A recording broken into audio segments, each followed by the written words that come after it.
Most people spend their whole lives trying to fix their habits, their bodies, their routines, but they never stop to train the one thing that controls it all, their mind. If your thoughts are scattered, your decisions will be sloppy. If you don't know how to focus, you'll waste time chasing everything and finishing nothing. The truth is, without a strong mind, you can't build a strong life. You might feel motivated one day and lazy the next. You might start something important, but drop it the moment it gets tough. That's not because you're weak. It's because your mind hasn't been trained to stay steady when life throws pressure your way. This audiobook is about changing that. It's about learning how to build a mindset that doesn't fold under stress, doesn't lose control when things go wrong, and doesn't give up just because progress is slow. If you've ever felt stuck, unmotivated or distracted, you're not alone. But you don't have to stay that way. You can build discipline, you can learn how to stay consistent even when your emotions are all over the place. And you can train your mind to be stronger than your excuses. By the end of this audiobook, you'll see what it really takes to trust the process and stay consistent every single day. No more stopping and starting. No more waiting for the perfect time. Just real, honest work on yourself every day. So if you're ready to stop wasting time, stop doubting yourself, and finally commit to getting better for real, this is where it starts. Stay with me. This might be the shift your life's been waiting for. Chapter 1. Start showing up for yourself every day. Start showing up for yourself every day. That simple decision changes everything. It's not loud, it's not dramatic, it's not something the world applauds right away. But it's the most powerful shift you can make, because when you decide to show up for yourself, you begin to take your life seriously. You begin to treat your mind, your time, your energy and your future with the respect they deserve. And the truth is, no one is going to do that for you. No one is going to rescue you from your doubts or your distractions. It's you. It's always been you. There comes a moment in every person's life when they realize no one is coming to make them better. No one else will force you to grow. No one else will take your goals seriously unless you do first. You can keep waiting. You can keep making excuses. You can keep blaming the past or the people around you. Or you can start. You can stand up, look at your own life with full responsibility, and say, I'm not going to betray myself anymore. I'm not going to waste my time or potential pretending like this doesn't matter. Because it does. Your life matters. What you do every single day matters. And the small decision to start showing up for yourself is the foundation for everything you want to build. You won't always feel motivated. You won't always have the energy or clarity or perfect plan. That's fine. Showing up isn't about waiting to feel ready. It's about showing up anyway. It's about choosing not to abandon yourself when things are hard or uncomfortable. It's about staying loyal to the version of you that you know you can become. That version doesn't live in your imagination. It lives in your actions. You meet that version every time you show up and put in the work. Start small. Start real. Start where you are. If your life feels like it's in pieces, start by picking up one. Show up for yourself in the way you wake up, the way you speak to yourself, the way you decide to spend your first 10 minutes of the day. That's where it begins. Maybe it's turning off your alarm and getting out of bed without delay. Maybe it's putting your phone down and taking 5 minutes to breathe and focus. Maybe it's deciding to eat something that fuels you instead of numbing you. These are not small things. These are the bricks that build your future. Showing up for yourself is not always glamorous. In fact, it's often boring, repetitive, uncomfortable, and invisible to others. But that's what makes it powerful. Because you're not doing it for attention. You're doing it because you've decided to be consistent. You've decided to become someone you respect. And the only way to build that self-respect is to honor your word to yourself. It doesn't matter if anyone else sees it. What matters is that you see it. What matters is that you know you didn't quit on yourself again today. When you show up for yourself, you begin to quiet the noise inside. You stop chasing the approval of everyone else. You stop letting fear run your decisions. You don't need to announce it. You just live it. You walk into your day with presence. You take care of what's in front of you. You make choices that align with your values, not your impulses. You respond instead of reacting. You breathe deeper. You carry yourself like someone who has direction, because you do. You've chosen a different path. You've chosen to grow. This isn't about perfection. It's not about getting everything right. It's about being honest with yourself. It's about asking, what does showing up for me look like today? And then doing that. Maybe it's doing the hard thing you've been avoiding. Maybe it's taking a walk instead of scrolling through your phone. Maybe it's finally facing that uncomfortable truth and making a change. You don't need a dramatic breakthrough. You need daily action, daily self-respect. That's what transforms you. There will be days when your mind wants to pull you back into old habits. Days when the voice in your head tells you to skip your commitments, break your promises, or settle for the easy way out. On those days, remember this. Discipline isn't punishment, it's love. It's choosing to do what's right for you even when it's hard.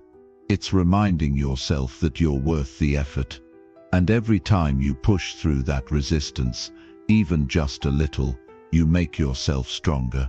You don't build confidence by pretending to be perfect. You build confidence by doing what you said you'd do, by keeping your word to yourself, by showing up when it's inconvenient.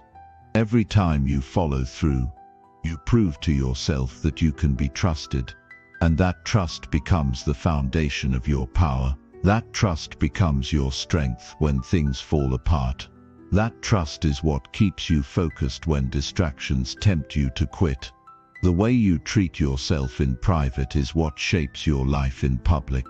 If you constantly let yourself down behind closed doors, it will show. If you neglect your responsibilities when no one is watching, you're training yourself to live without direction. But if you build the habit of showing up, no matter how you feel, you create a life rooted in purpose. You walk differently. You speak with more clarity. You handle setbacks without falling apart. Not because life got easier, but because you got stronger. This kind of strength doesn't show up overnight. It's built slowly, quietly, repeatedly. You have to earn it. You have to work for it. You have to keep choosing it when it would be easier not to. That's why so few people live with real peace and power. Because it takes more than wanting change. It takes showing up for that change. Not once, not occasionally. Every day. The truth is, there are no shortcuts, no secrets, no hacks. Just you and the decision you make every morning. Will you abandon yourself again today? Or will you show up, even if you're tired, even if you're anxious, even if no one sees it? Will you show up anyway? Start with what you can control. Start with your habits, your attitude, your reactions, your routines. These are the things that shape the quality of your life, not your circumstances, not your background, not your past. You can't go back and change what's behind you, but you can take complete control over what's in front of you. And that starts by showing up for yourself, over and over again, until it becomes your way of life. Wake up and own your day. Sit with your thoughts instead of avoiding them. Set an intention before you scroll. Drink water. Move your body. Read something that strengthens your mind. Say no to things that waste your energy. Say yes to what helps you grow. Write down your goals. Reflect on your progress. Catch yourself when your mind drifts into fear or self-doubt. Pull it back. Realign. Refocus. These things don't take hours. They take presence. They take commitment. You don't need to change your whole life in 1 week. You need to change how you show up for it each day. That's the work. That's where the power lives. In the decision to keep going. In the choice to take yourself seriously, even when it's hard. You were not made to stay stuck. You were not made to shrink yourself to fit into places that don't respect your growth. You were made to become something more. But that will never happen until you show up for it. Even if you fall short, even if you mess up, even if you take 2 steps forward and 1 step back. Keep showing up, keep returning, keep fighting for your progress. That's how you get better. That's how you build momentum. That's how you earn the future you want.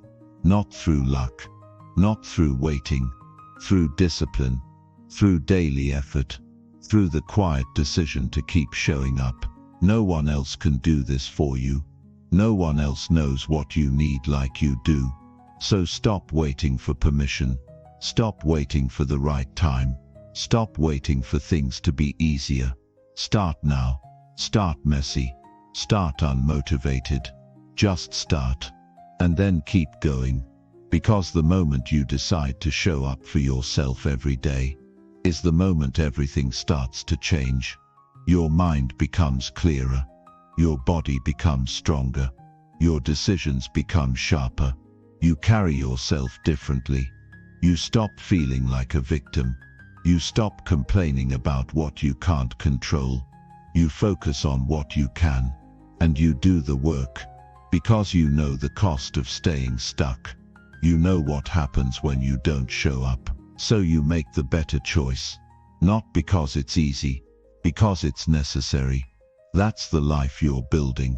One disciplined choice at a time. One honest day at a time. You don't need anyone's approval. You need your own. You need to be able to look in the mirror and know you didn't give up on yourself. That's the kind of peace that can't be bought. That's the kind of confidence that can't be faked. And that's the kind of strength that carries you through the hardest seasons of life. So start showing up. Start now. Not tomorrow. Not next week. Now start small. Start real. And then do it again tomorrow. And the next day. Until it's no longer something you try to do. It's just who you are. A person who shows up. A person who leads themselves. A person who is no longer waiting to be saved, because they already made the decision to save themselves. One choice, one day, one action at a time. Chapter 2. Take full control of your daily focus. Your attention is your most valuable asset, not your time, not your money, your focus.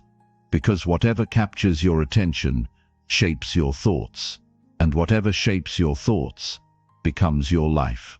Most people never realize this. They drift through their days reacting to whatever pulls at them the hardest. Notifications, conversations, stress, noise. They live in a constant state of distraction, wondering why they feel so tired, lost, and unfulfilled. But the truth is, your life becomes what you focus on consistently. And if you don't take control of your focus, someone else will.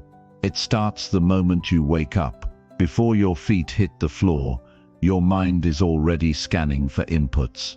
You reach for your phone, check your messages, dive into the world of news, opinions, and pressure. From that moment on, your attention no longer belongs to you. It's scattered, divided, pulled in 10 different directions. And with every little distraction, your clarity fades. Your sense of purpose weakens. You start reacting instead of creating. You become busy without being effective. And by the end of the day, you're drained, not because you worked hard, but because you spent all your mental energy on things that didn't matter. Focus is not something you find, it's something you build. It's a muscle, and just like any muscle, it only grows through resistance. The resistance to distractions, the resistance to instant gratification, the resistance to emotional impulses that try to pull you away from what you should be doing. Taking full control of your daily focus means creating structure around your mind. It means deciding in advance what deserves your attention and fiercely protecting that decision. The mind wants to wander. That's its nature. It's always searching for comfort, novelty, and escape. But when you live like that, always chasing the next hit of stimulation, you never get anything meaningful done. You feel busy, but you're not progressing. You feel overwhelmed, but you're not productive. The solution isn't more time. It's sharper focus. It's the discipline to choose what matters and shut out everything that doesn't. This kind of discipline doesn't come from motivation. It comes from clarity. Clarity about who you want to be. Clarity about the kind of life you're trying to build.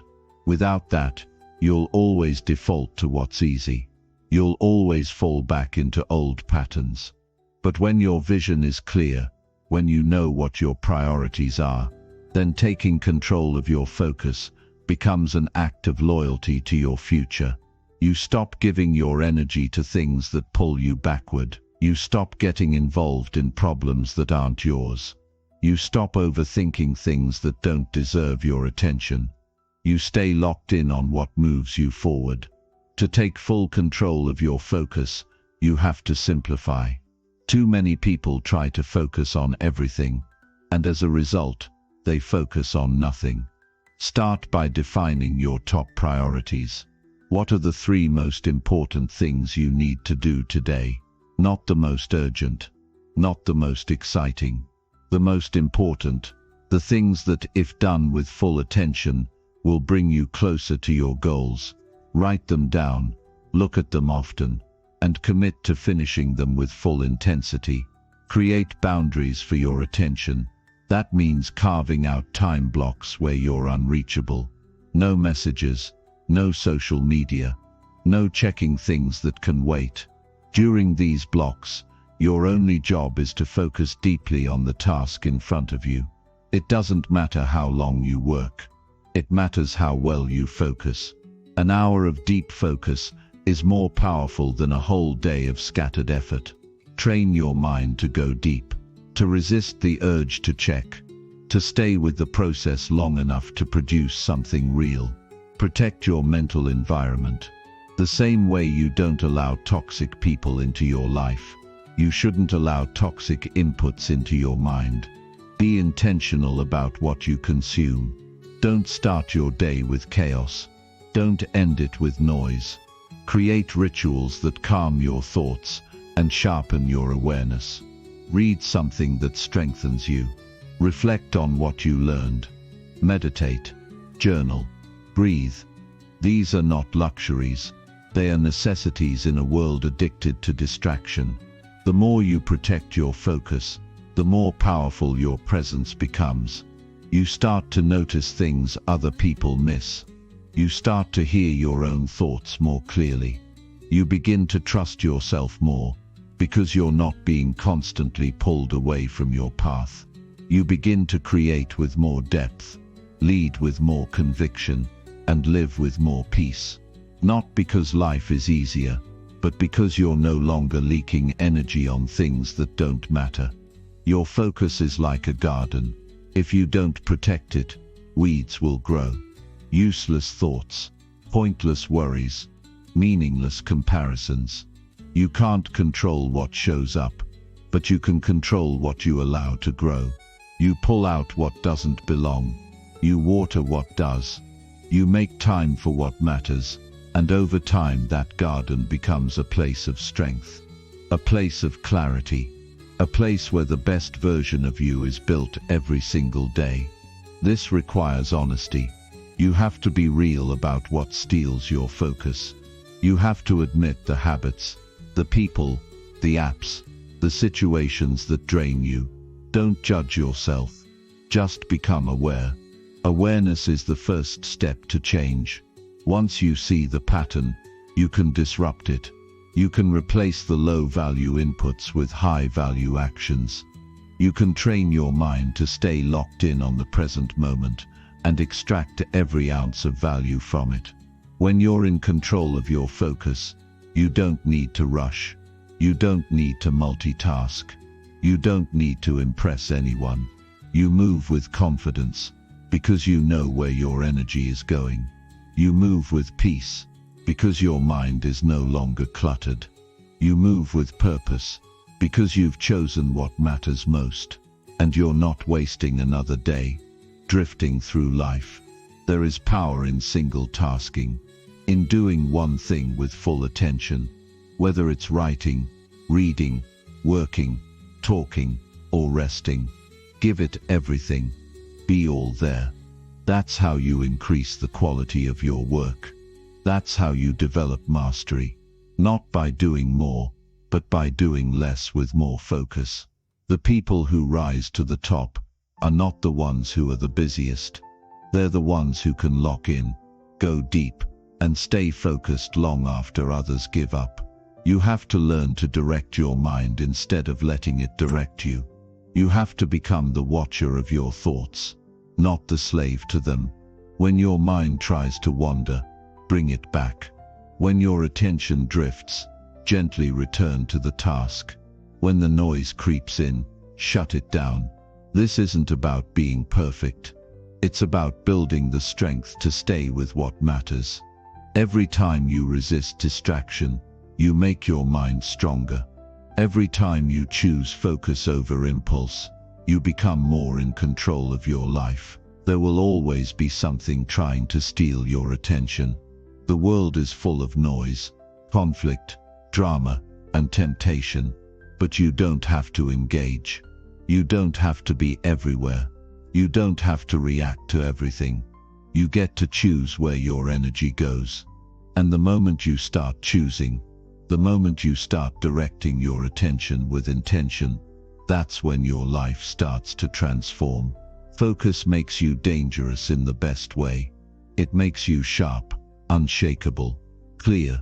It allows you to accomplish in weeks what others struggle with for years. Not because you're smarter, not because you're faster, because you're focused, because you've removed the noise, because you're all in.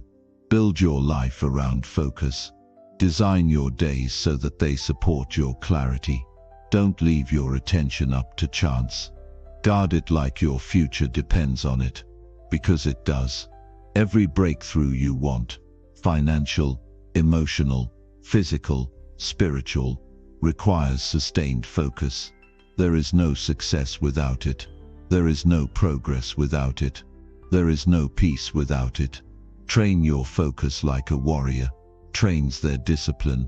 Rise with intention, move with precision, choose what matters, and eliminate the rest. This isn't about working harder. It's about working smarter. Not smarter in theory, smarter in presence. You're not trying to do everything. You're trying to do what matters, and do it well. That's the path to real growth. That's the path to a life that feels aligned and complete. And when your focus slips, and it will, don't shame yourself. Don't spiral. Just notice, reset, refocus. It's not about never getting distracted. It's about returning faster. It's about becoming more resilient. The better you get at that, the stronger your focus becomes. It becomes a habit, a way of life, and eventually it becomes your default mode. You stop chasing attention, you start building attention, and from there, everything becomes possible. So take your focus seriously, because your future depends on it, because your peace depends on it, because the life you want to live cannot be built with a distracted mind. It takes sharpness, it takes patience, it takes repetition, but most of all, it takes ownership. No more blaming, no more waiting, No more drifting. This is your moment to take control, to live with clarity, to build with purpose, to focus fully, completely, daily, until it becomes who you are. Chapter 3. Build better habits that strengthen your discipline. Discipline doesn't come from inspiration. It comes from structure, from systems, from habits that are forged through repetition and reinforced by commitment. It's easy to talk about change. It's common to want results. But until your daily habits align with your future vision, nothing shifts. Motivation fades. Willpower runs out. But habits stay.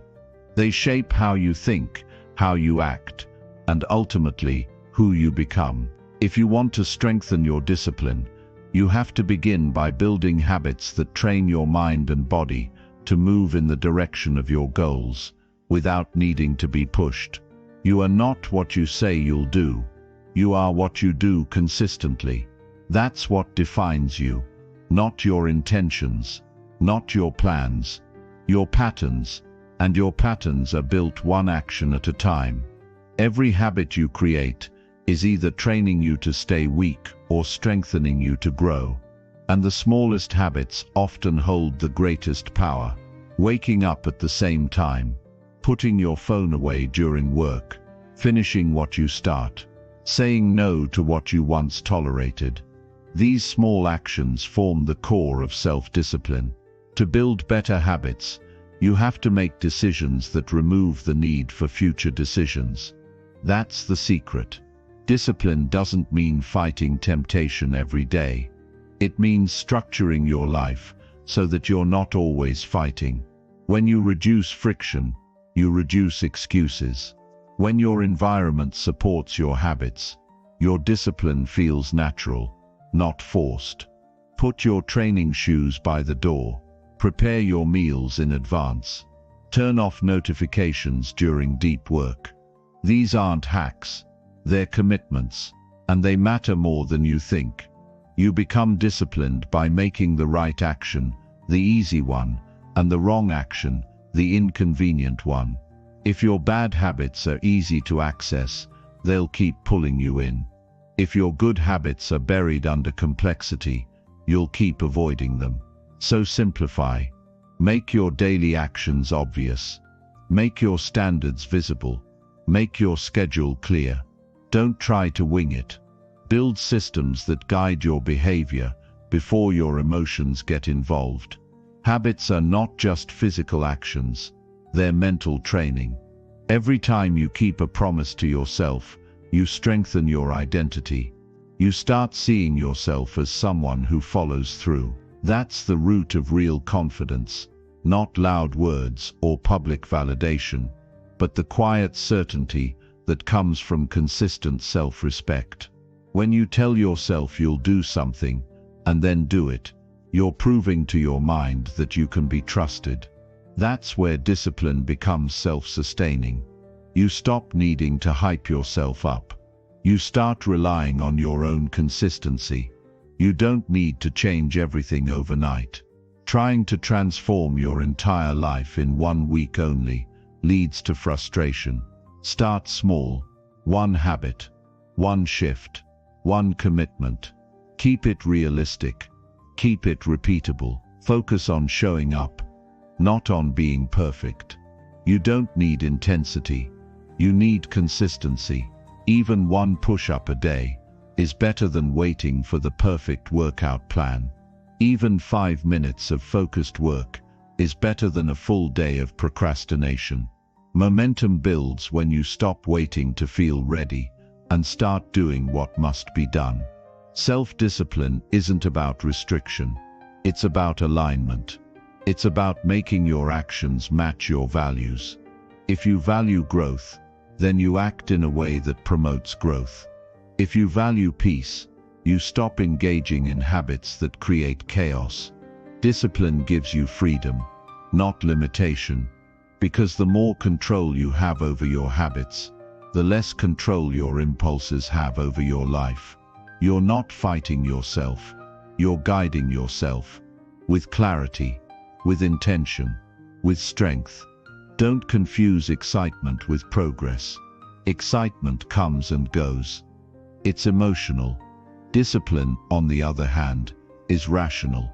It's the ability to act according to what you know is best, even when you don't feel like it. That's why habits are essential, because they operate beyond feelings. Once a habit is locked in, it doesn't ask for your mood. It just runs. And over time, it becomes second nature. You wake up and execute. You don't negotiate. You move because it's who you are, not because you feel inspired in the moment. To build better habits, track your actions, not to impress anyone, not to create pressure, but to build awareness. What you measure improves. When you track your progress, you bring clarity to your behavior. You can't lie to yourself when the data is right in front of you. Did you complete your daily habit? Yes or no? There's no room for excuses. And that honesty, day after day, forces growth. It humbles you. It holds you accountable. It moves you forward. There will be days when you slip. That's not failure. That's feedback. Discipline doesn't mean being perfect. It means not quitting when things get hard. If you miss a habit, don't spiral. Don't make it emotional. Just reset. Get back to work. The longer you wait, the harder it gets. The key is to never miss twice. One break is a mistake. 2 breaks is a new pattern. Interrupt it before it becomes a setback. Discipline is not about how many times you fall. It's about how quickly you get back up. Be careful with what you normalize. Every time you let yourself off the hook, you're reinforcing the idea that your standards are negotiable. But if your word to yourself is constantly optional, you'll never trust your own decisions. Self-trust is built through self-discipline, not by being hard on yourself, but by being honest with yourself. If something matters to you, treat it like it matters. Don't keep breaking promises you say are important. That's how you destroy momentum. That's how you kill self-belief. Better to do something small and consistent than to chase something big and unsustainable. Discipline grows when you embrace discomfort. Most habits that change your life won't feel easy at first. Waking up early, eating clean, saying no to distractions, finishing what you start. These things aren't comfortable, but they're powerful. The more you practice doing what's hard, the more your mind adapts. You stop being afraid of effort. You stop avoiding friction. You start seeing resistance as a signal of growth. And once that switch flips in your mind, nothing can stop you. Surround yourself with habits that reflect who you want to become. Your current behavior should be a rehearsal for your future. If you want to be strong, do what strong people do. If you want to be calm, act with calmness. If you want to be successful, mimic the habits of those who have built success through discipline, not talent. Every time you repeat those actions, you reinforce the identity you're building. It becomes less about trying and more about being. Avoid habits that make you weak, not because they're wrong, but because they rob you of strength. Habits like procrastination, overthinking, emotional reactions, gossip, and excessive consumption. These patterns seem harmless in the moment, but they chip away at your focus, your energy, your edge. Protect your discipline by refusing to participate in what pulls you away from excellence. You don't rise by accident. You rise by intention, and your daily habits are proof of your direction. Design your environment for success. Discipline isn't just about inner strength. It's also about smart setup. If you keep junk food in your house, it will get eaten. If you keep your phone next to your bed, you will scroll. Don't make yourself fight unnecessary battles. Set up your space in a way that supports your best choices. Put reminders where you'll see them. Organize your tools. Keep your goals visible. Don't rely on willpower. Rely on preparation. That's how the disciplined win, by planning their day so well that success becomes the default, not the exception. Be patient. Real change takes time. Habits don't transform your life in a week, but given time, they rewrite your entire identity. They change how you think, how you respond, how you show up in every situation. When discipline becomes part of who you are, everything becomes simpler. You no longer waste time arguing with yourself. You no longer delay your decisions. You take action because that's your standard. You move forward even when it's hard, because that's your foundation. It's not about hype. It's about integrity. You don't rise to the level of your goals. You fall to the level of your systems. Goals are good for setting direction, but systems, your habits, are what move you forward each day. Build habits that support your energy, protect your time, sharpen your focus, and feed your growth. Discipline is not one thing you do. It's everything you do. It's how you walk, how you speak, how you think, how you act when no one is watching. And the more aligned your habits are with who you want to become, the faster you get there.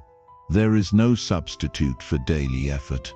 Not reading, not watching, not talking, only doing. You don't need more information. You need more action. Stop planning the perfect routine and start with one habit that brings you closer to your goals. Stick with it long enough that it becomes automatic. Then add another. Build layer by layer. That's how real progress happens. Quiet, steady, relentless, not by chasing motivation, but by creating momentum through disciplined habits. Every action you repeat writes a line in the story of your life. Choose actions that build strength. Choose habits that stretch your potential. Don't settle for average routines that lead to average outcomes. Raise your standards. Raise your habits. Raise the way you carry yourself. You are always training your mind, whether you realize it or not. Train it to be strong. Train it to be focused. Train it to stay locked in on what matters. Because the future belongs to those who have the discipline to keep building when no one is clapping. This is the work. Not glamorous, not loud, but powerful, life-changing. The quiet power of daily discipline, rooted in strong habits, is what separates those who talk from those who transform. Decide who you want to be. Then build habits that make that version of you inevitable.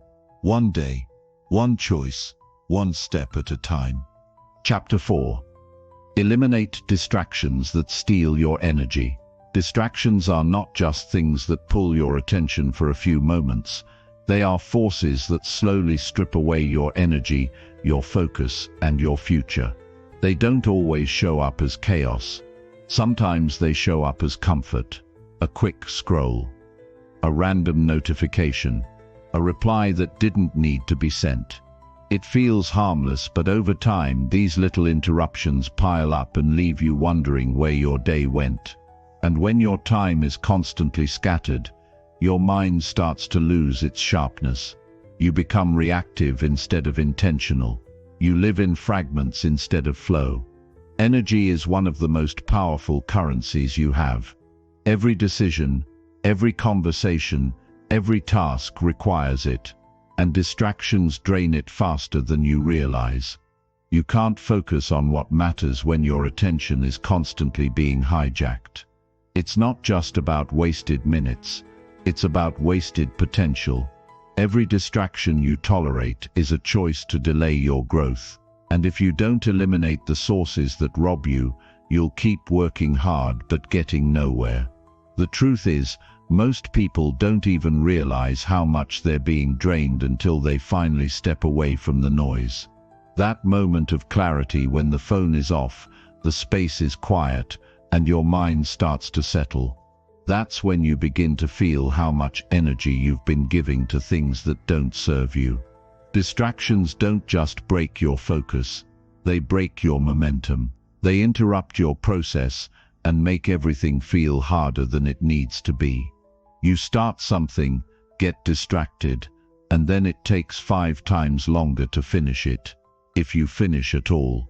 To eliminate distractions, you have to get brutally honest with yourself. What are you allowing into your day that doesn't deserve to be there? What habits are silently draining your power? What environments make it harder for you to stay locked in? You can't fight what you don't face, and you can't fix what you refuse to acknowledge. This isn't about judging yourself, it's about becoming conscious, because once you become aware, you can take control. Control means creating boundaries.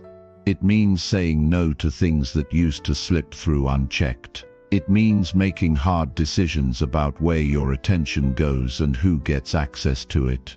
You can't let everything and everyone into your space. You have to protect your time like it's your future, because it is. Start by turning off notifications that don't matter. Delete apps that don't contribute to your growth. Set time limits on platforms that pull you into mindless loops. Schedule your deep work time like it's an unbreakable appointment. These are not extreme steps. These are necessary steps. Some distractions are obvious. Others are disguised as responsibilities. Constant emails, endless group chats, meetings that go nowhere. These things look productive on the surface but often create mental clutter. Every open loop steals a piece of your focus. You end up thinking about 10 things at once and doing none of them well. If something isn't urgent or important, it doesn't need your immediate attention. Learn to delay, delegate, or delete. Simplify your input so you can strengthen your output. The more you clean your mental space, the more clarity you gain.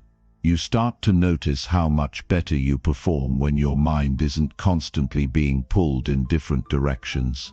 You start to experience the flow that only comes from uninterrupted effort. That's when you start doing work that actually matters. Work that feels fulfilling. Work that creates progress. You don't need more time. You need more focused time. And you only get that when you eliminate the distractions that split your attention. Even your internal distractions matter. Overthinking, doubts, fear of what others might think. These mental habits are just as damaging as external ones. They take your energy and trap it in cycles of worry and indecision. You need to discipline your inner dialogue. Train yourself to notice when your thoughts are pulling you away from action. Don't let your mind drift into useless territory. Bring it back. Focus it. Replace doubt with action. Replace noise with clarity. Mental discipline is built the same way physical discipline is, by repetition and resistance. Some people are distractions in disguise. Not everyone deserves your constant availability. If someone constantly pulls you into drama, negativity, or irrelevant conversations, they are costing you more than just your attention. They are costing you your momentum. You have to be willing to distance yourself from anyone who doesn't respect your focus. This isn't selfish, it's strategic. If your circle doesn't support your vision, you'll spend more time defending your priorities than pursuing them. You can't grow in an environment that keeps pulling you backward.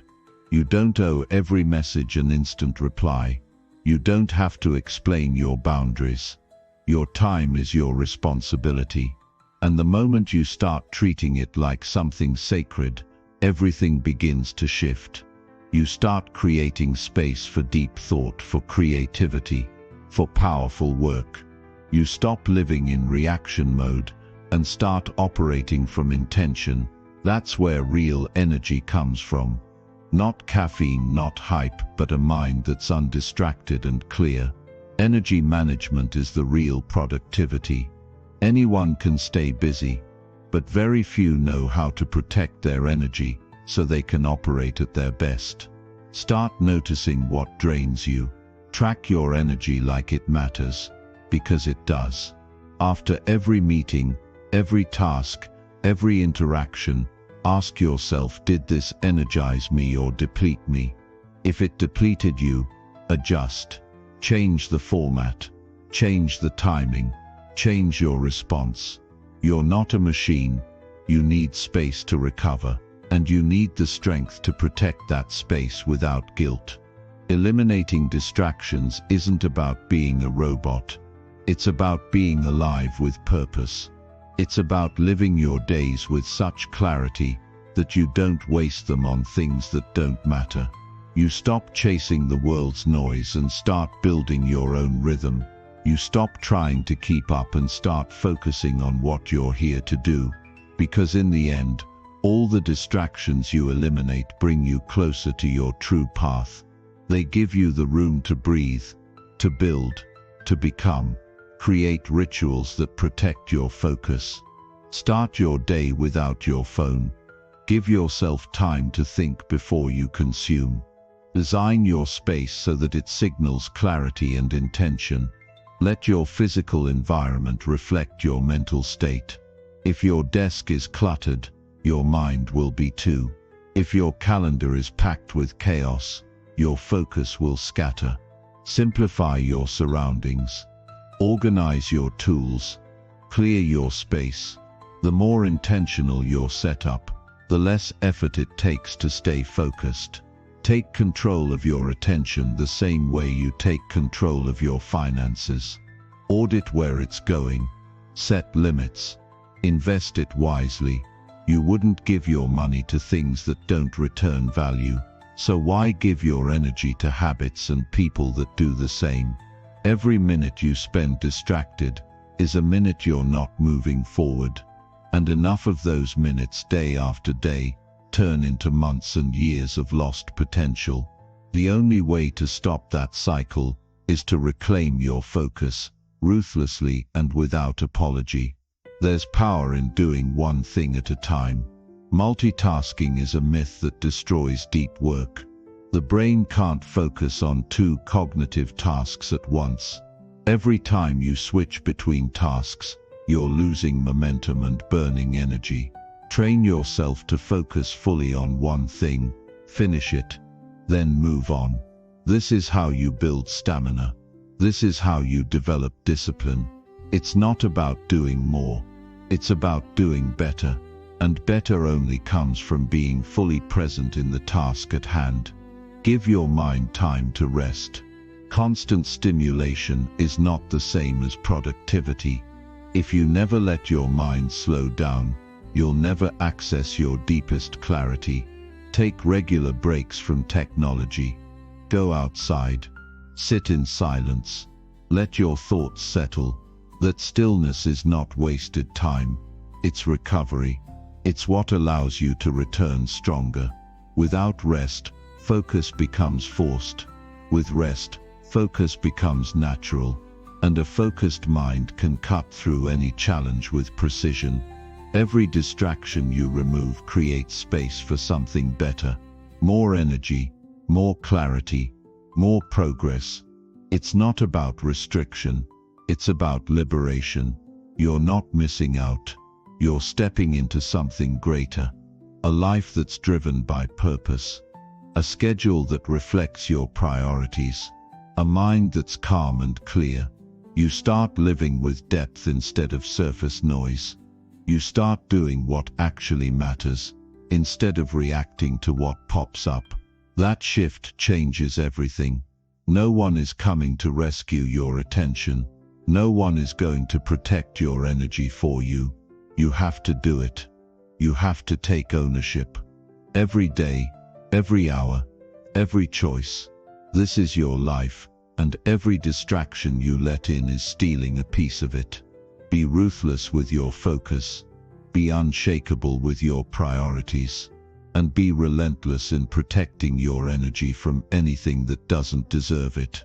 Because once you eliminate the distractions that steal your energy, you unlock the power to create a life that's fully yours. Chapter 5. Train your thoughts to stay on track. Your mind will go wherever you let it. It doesn't ask for permission. It doesn't wait for your approval. It follows the strongest pattern you've fed it over time. That's why it's so easy to lose control of your thoughts. One moment you're focused, the next you're lost in worries, memories, fantasies, or fears. And most people live this way without ever stopping to realize how much of their mental energy is being spent chasing thoughts that have no value. If your mind is constantly drifting, you will never build the life you truly want. Everything starts and ends with where your thoughts go. And if you want to get your life on track, you must first train your thinking to stay on track. You can't afford to leave your thoughts on autopilot. The default setting of your mind is survival, not growth. It's designed to spot danger, avoid discomfort, and repeat familiar patterns. If you're not actively guiding your thinking, it will always default to worry, fear, doubt, and distraction. Your job is to catch it before it spirals. You have to interrupt the pattern and bring it back to where it belongs. That takes awareness, patience, and daily practice. But if you do the work, your thoughts stop running the show and start working for you. You've got to understand something fundamental. Your thoughts are not always true. Just because something pops into your mind doesn't mean it's valid, helpful, or worth your time. Most of the thoughts that come up are echoes of past experiences, things you've heard, things you've absorbed without question. They're habits, not facts. And if you let them go unchecked, they shape your decisions, your mood, your confidence, and ultimately your future. That's why training your mind is non-negotiable. It's not just about thinking positively, it's about thinking intentionally. The first step is learning to observe your thoughts without reacting. When a thought comes up, don't immediately respond, don't judge it. Just notice it. Is it pulling you forward or dragging you backward? Is it grounded in clarity or based in fear? Is it helping you stay focused or making you feel scattered? When you develop that level of awareness, you begin to break the automatic loop. You stop being a prisoner of your mind and start becoming the one who leads it. Training your thoughts means choosing what to focus on, even when distractions, temptations, or fears try to hijack your attention. You don't need to fight every thought. You just need to decide which ones deserve your energy. If something isn't useful, let it pass. If something is harmful, replace it. If something is powerful, lean into it. This isn't about controlling every thought.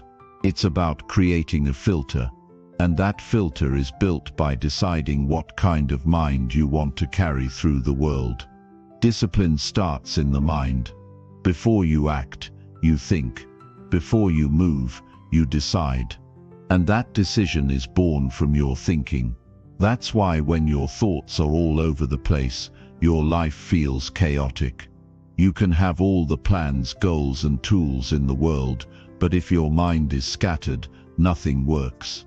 You'll make excuses, second-guess yourself, and waste time doing things that don't matter.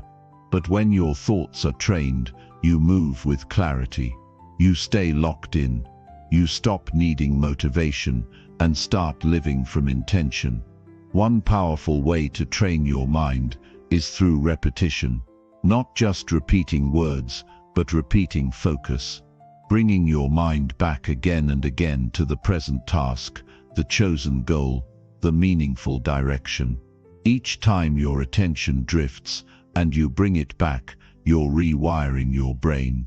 You're building mental strength, the same way a muscle grows from repeated resistance. The drift is not failure, it's part of the process. The return is where the strength is built. It's also essential to protect the quality of what you feed your mind. Just like your body responds to what you eat, your mind responds to what you consume. If you're constantly watching, reading, or listening to things that fill your head with negativity, comparison, or distraction, don't be surprised when your thoughts reflect that. What you feed your mind becomes what you focus on, and what you focus on becomes what you believe. If you want better thoughts, feed your mind better inputs. Silence is a powerful training ground for the mind. Most people are afraid of silence because it exposes the noise inside. But silence is where you regain command. It's where you hear your true voice without interruption. Take time every day to sit with your thoughts, without devices, without distractions, without needing to do anything. Just sit, breathe, and listen. Let your mind settle. Let the clutter rise and pass. Over time, this practice sharpens your awareness and strengthens your ability to guide your thinking. Another important tool is writing. When your thoughts stay in your head, they get tangled. When you write them down, you separate signal from noise. You see what's real and what's just mental static. Journaling isn't about being poetic, it's about being clear. Write your priorities. Write your intentions. Write what you're working on, what you're struggling with, what you're learning. The act of putting thoughts into words is an act of leadership. You're leading your own mind. A trained mind knows how to pause. In a world that's constantly demanding speed, a pause gives you power. When something triggers you, pause before reacting. When something excites you, pause before committing. That gap between impulse and response is where freedom lives. And you only develop that gap when you've practiced slowing down your thoughts instead of letting them race unchecked. The more you pause, the more control you gain over your emotions, your choices, and your results. Doubt will always try to creep in. That's its job, but you don't have to entertain it. You can acknowledge it without obeying it. You can hear it without believing it. Just because you feel uncertain doesn't mean you're unprepared. Just because a thought says you'll fail doesn't mean you will. Train your mind to challenge doubt with facts. What have you overcome? What have you proven to yourself? What are you capable of when you lock in? Remind yourself of the truth, not the fear, not the assumption, but the actual truth. Visualization is another tool for training your thoughts. See yourself doing the work. See yourself staying focused. See yourself winning. This isn't about fantasy, it's about mental rehearsal.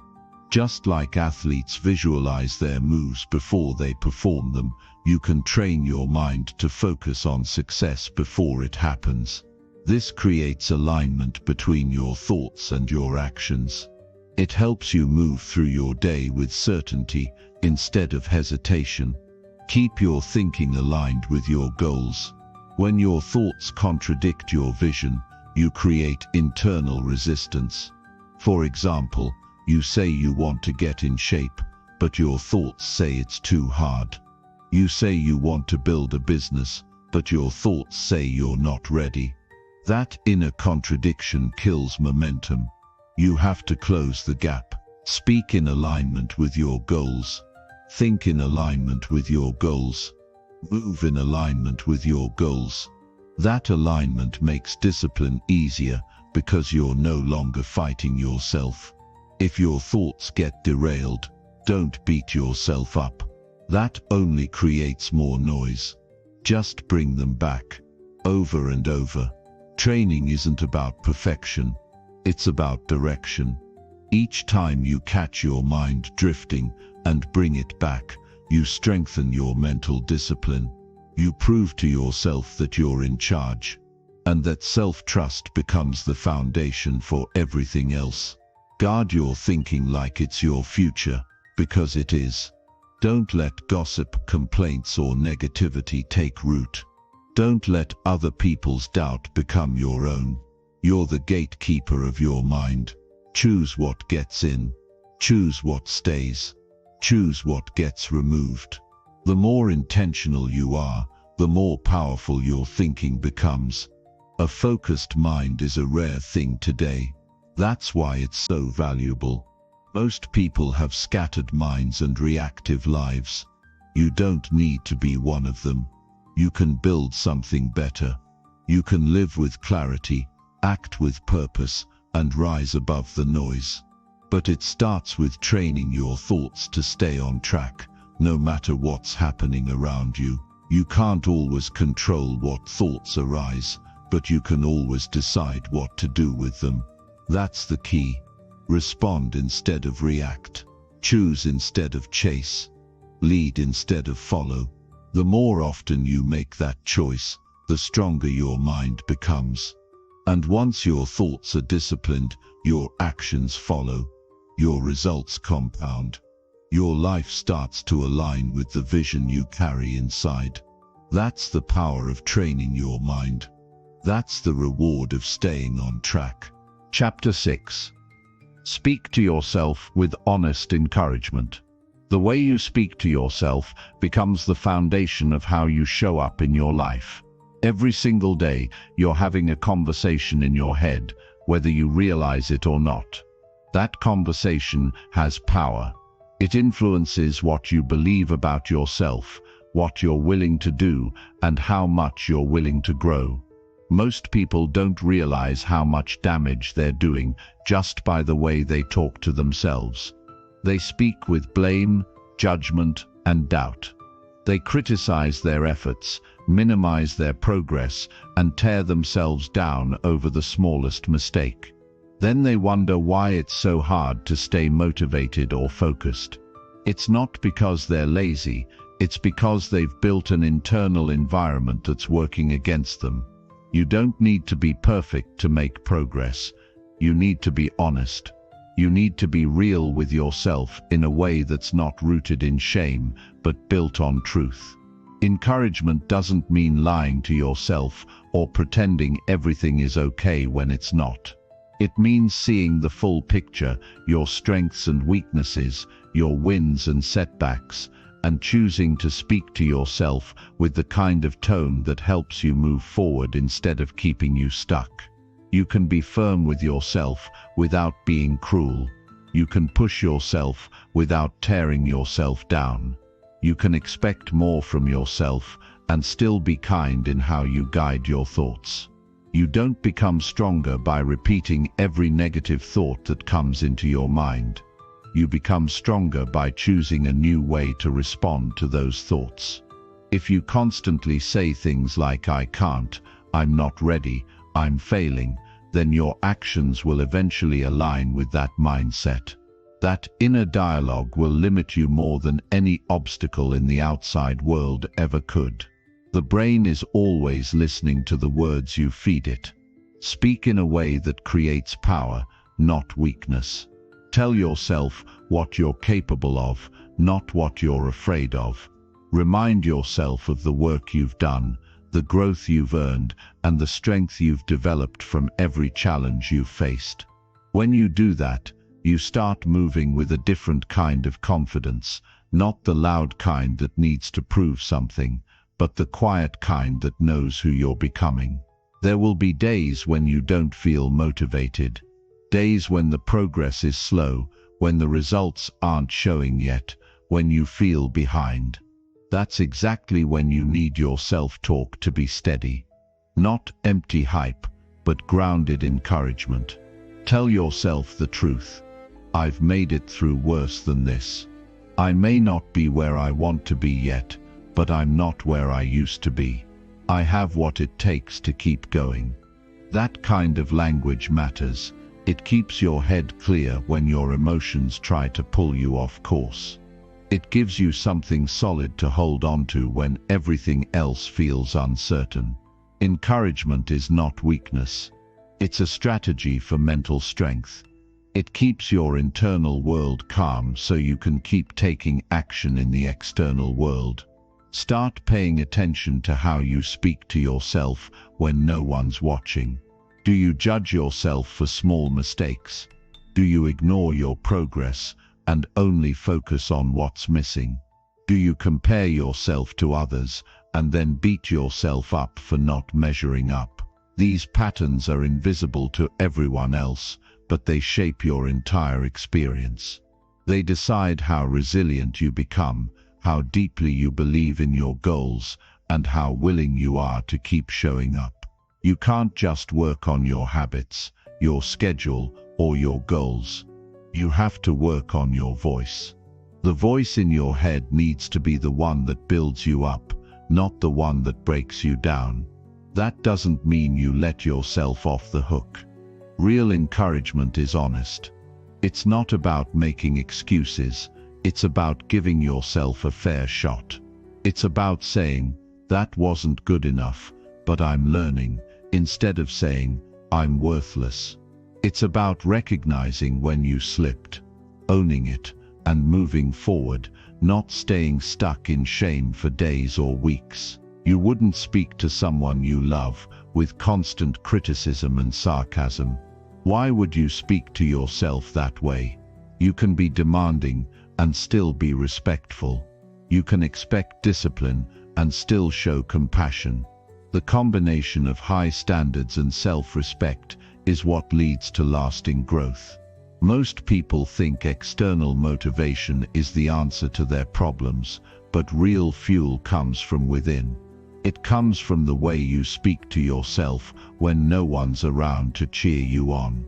When you're tired, when you feel like giving up, when nothing seems to be going your way. In those moments, you either become your biggest ally or your greatest enemy. No one's coming to rescue you from your negative self-talk. You have to do that work.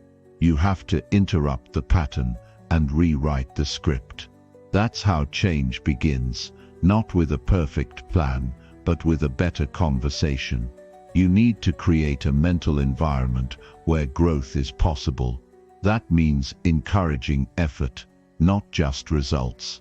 That means rewarding consistency, not just perfection.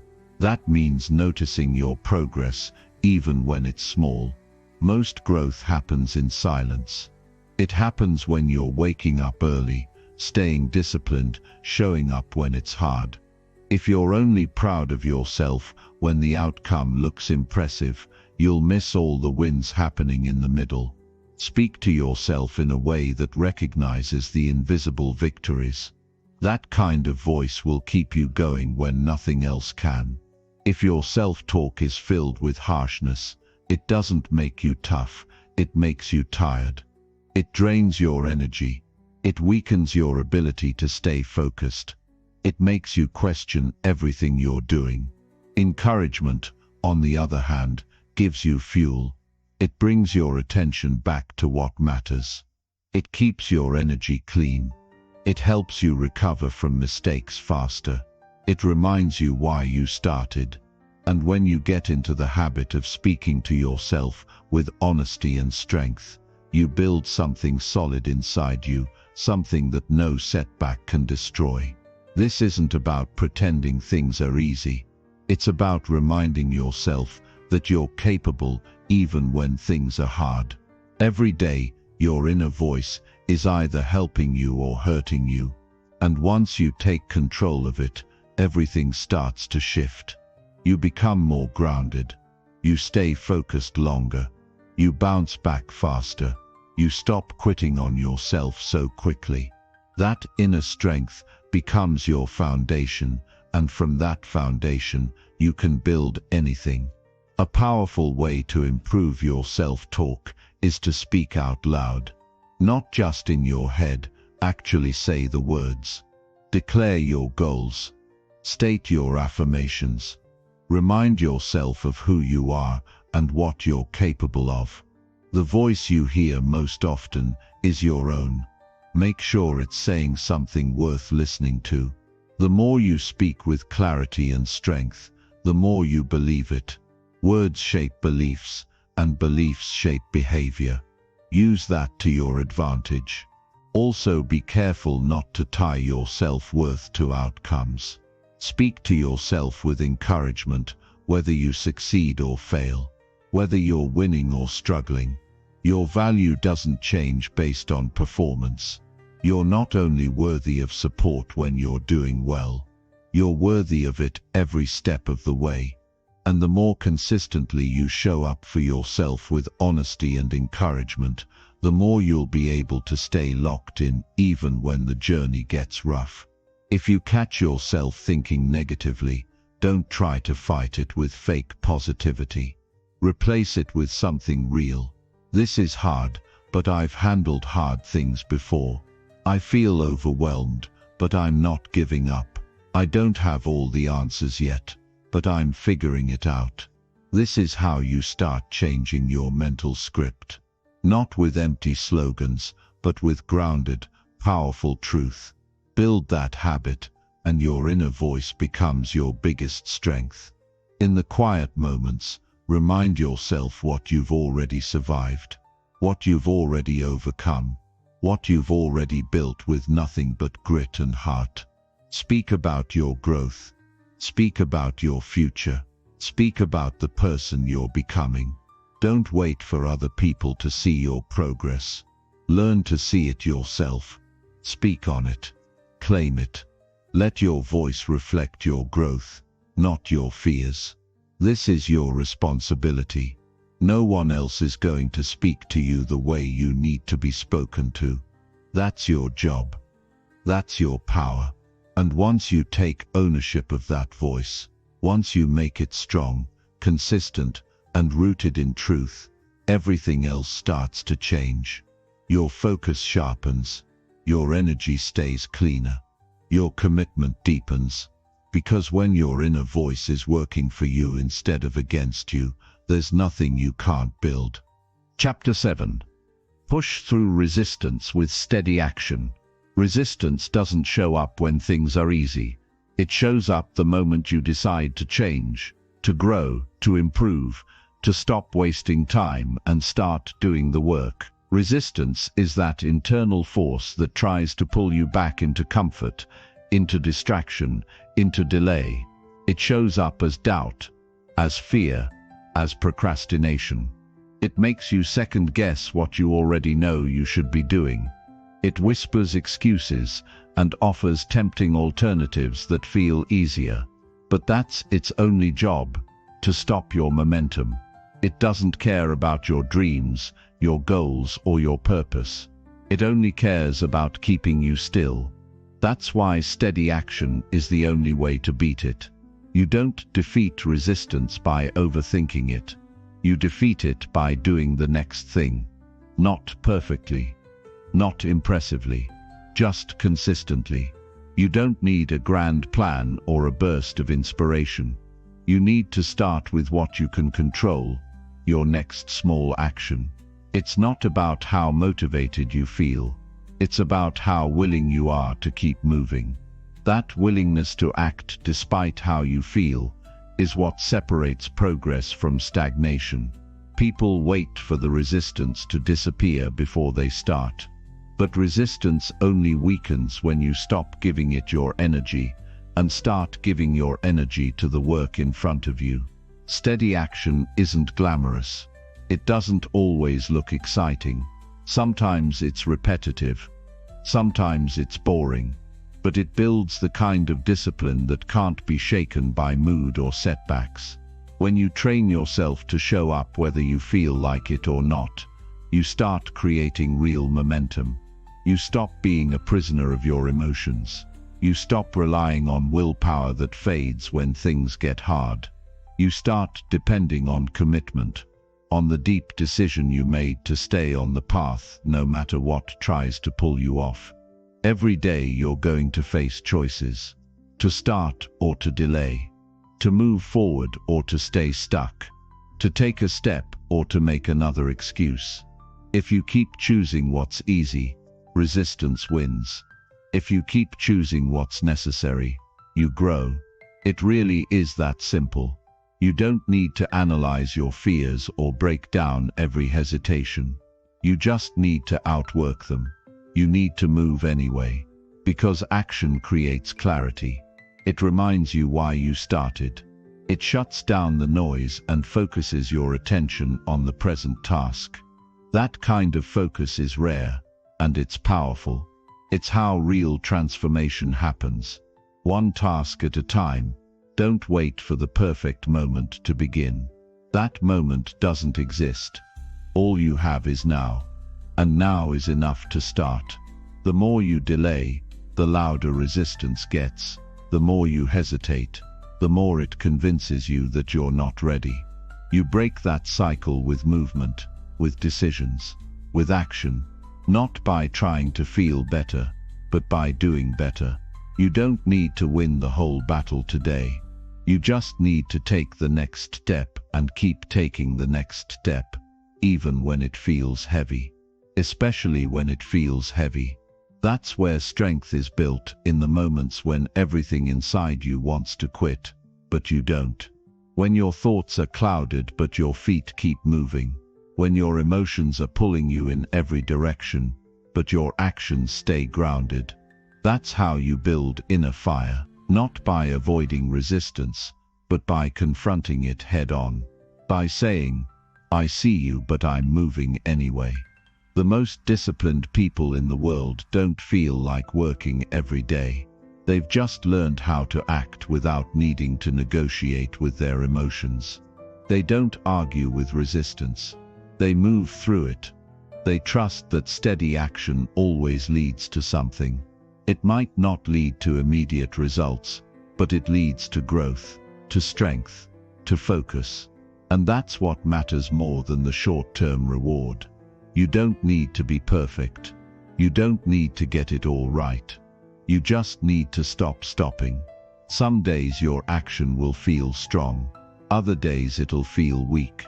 It doesn't matter. What matters is that it's steady. Steady action compounds. Steady effort builds confidence. Every time you move when you don't feel like it, you prove to yourself that you are stronger than your excuses. You prove to yourself that your goals matter more than your comfort. That kind of proof builds belief. Not from reading or thinking or planning, but from doing. That's why you can't keep waiting for motivation to show up. Motivation is fleeting. It's emotional. It rises and falls. Discipline is what you need. Discipline is your anchor, and it's built by what you do repeatedly. If you act consistently, even in small ways, you create a rhythm. That rhythm builds momentum. Momentum makes action easier, but you have to earn it. You have to show up before the momentum arrives. That's the test. Can you act without the reward? Can you move when the progress feels invisible? You can't break through resistance with intensity alone. You break through with consistency. Intensity might get you started, but consistency is what keeps you going. And steady action is what makes consistency real. It doesn't matter how slow you move. It matters that you don't stop. Every time you show up, you make resistance weaker. Not all at once, but little by little. That's how the wall comes down. That's how discipline is built, from daily decisions made in silence. When you push through resistance with steady action, you build something unshakable. You stop relying on motivation. You stop waiting for things to get easier. You just move. You do the work. You keep showing up. That kind of mindset changes everything. It puts you in control of your life again. It reminds you that the power is always in your hands. Not in the timing. Not in the circumstances. In your ability to choose movement over delay. Steady action creates structure in your life. It gives your mind something to focus on. It quiets the chaos. It builds trust within yourself. You start to believe in your word because you see it reflected in your actions.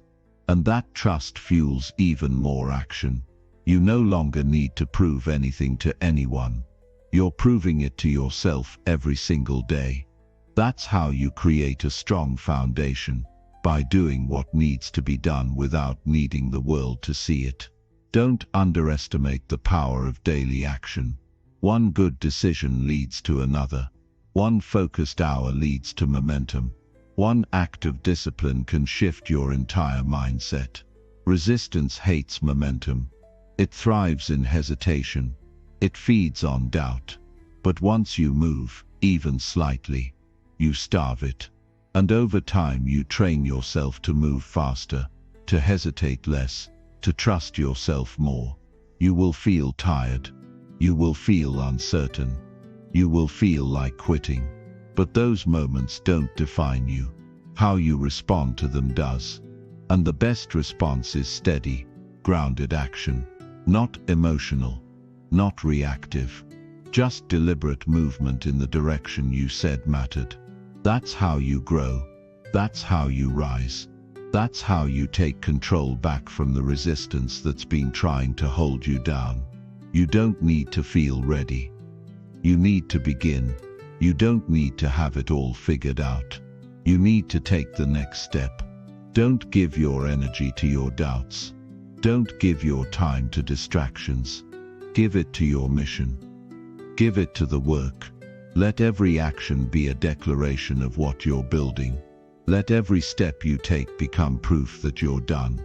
Letting resistance run your life. When resistance shows up, see it as a sign that you're on the right path. It only fights what threatens it. It only shows up when you're doing something meaningful. Use that as fuel. Use it as a signal to keep going. Because beyond that resistance is growth. Beyond that resistance is clarity. Beyond that resistance is the version of you you've been working to become. Stay steady. Stay focused. Keep moving. That's how you push through. That's how you win. Chapter 8. Face your fears with calm, clear intention. Fear is not always loud. Sometimes it's subtle. It hides behind your hesitation, behind your excuses, behind the things you keep postponing. You may not even call it fear. You call it not ready, or not the right time, or I'll do it later. But deep down, you know it's fear. It's the quiet resistance that lives inside you, telling you to stay where it's safe. It's the tension you feel when you think about taking that risk, having that conversation, showing up in a way you never have before. It shows up in your thoughts, your body, your energy. And if you don't train yourself to meet it with calm clarity, it runs your life without ever needing to shout. The biggest mistake people make is trying to escape fear. They fight it, avoid it, deny it. They build their life around comfort, hoping fear never catches up. But fear doesn't go away just because you pretend it's not there. It waits. It grows in the silence. It gains power every time you run from it. You don't overcome fear by avoiding it. You overcome it by turning toward it with a steady mind. You meet it with presence. You meet it with intention, not panic, not resistance, not self-doubt, calm and clear. That starts by being honest with yourself about what you're afraid of. You can't shift something you refuse to name. You have to look at your fear directly and see it for what it is, a feeling, not a fact. It's not a prophecy. It's not a sentence. It's not the truth. It's a response from your mind and body, trying to protect you from the unknown. That doesn't make it bad. It just means you have to learn how to lead through it. Fear doesn't go away completely, but it loses its grip the moment you stop letting it make your decisions. What most people don't realize is that fear and clarity can exist at the same time. You can feel afraid and still move with precision. You can be unsure and still speak with intention. You don't need to wait until the fear disappears before you act. If you do that, you'll wait forever. Fear shrinks when you stop flinching. It fades when you take a deep breath and move forward anyway. It softens when you prove to yourself that you are capable of more than you believed. You've got to learn how to slow your thoughts down when fear starts speeding them up. You can't think clearly when you're in a panic state. You've got to bring yourself back to the present moment, to what you can actually control. Ground yourself. Focus your breathing. Anchor your attention in what's real, not what's imagined. Fear feeds on future scenarios. It grows when you live in what if. But clarity comes from asking, what now? What can I do in this moment to move forward? What step can I take to reduce the unknown? What decision can I make that aligns with my values, not my fears? You train your mind to respond to fear with calm, not by suppressing emotion, but by leading yourself through it. You don't have to pretend you're fearless. You just have to choose not to be ruled by fear. That's a choice you make again and again. Every time fear shows up, you choose awareness over avoidance. You choose movement over paralysis. You choose intention over reaction. The more you practice, the easier it becomes. You start to recognize fear not as a stop sign, but as a signal that something meaningful is ahead. You stop treating fear like an enemy and start treating it like a teacher. Because fear always points to what matters. You don't fear things that don't touch your values, your identity, your sense of purpose. So when fear shows up, ask yourself, what is it trying to protect? What part of me feels threatened?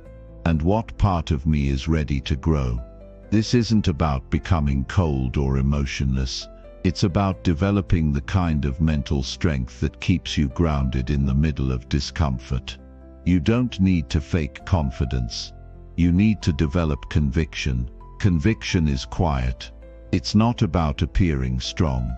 It's about knowing what you stand for and choosing to act in alignment with it.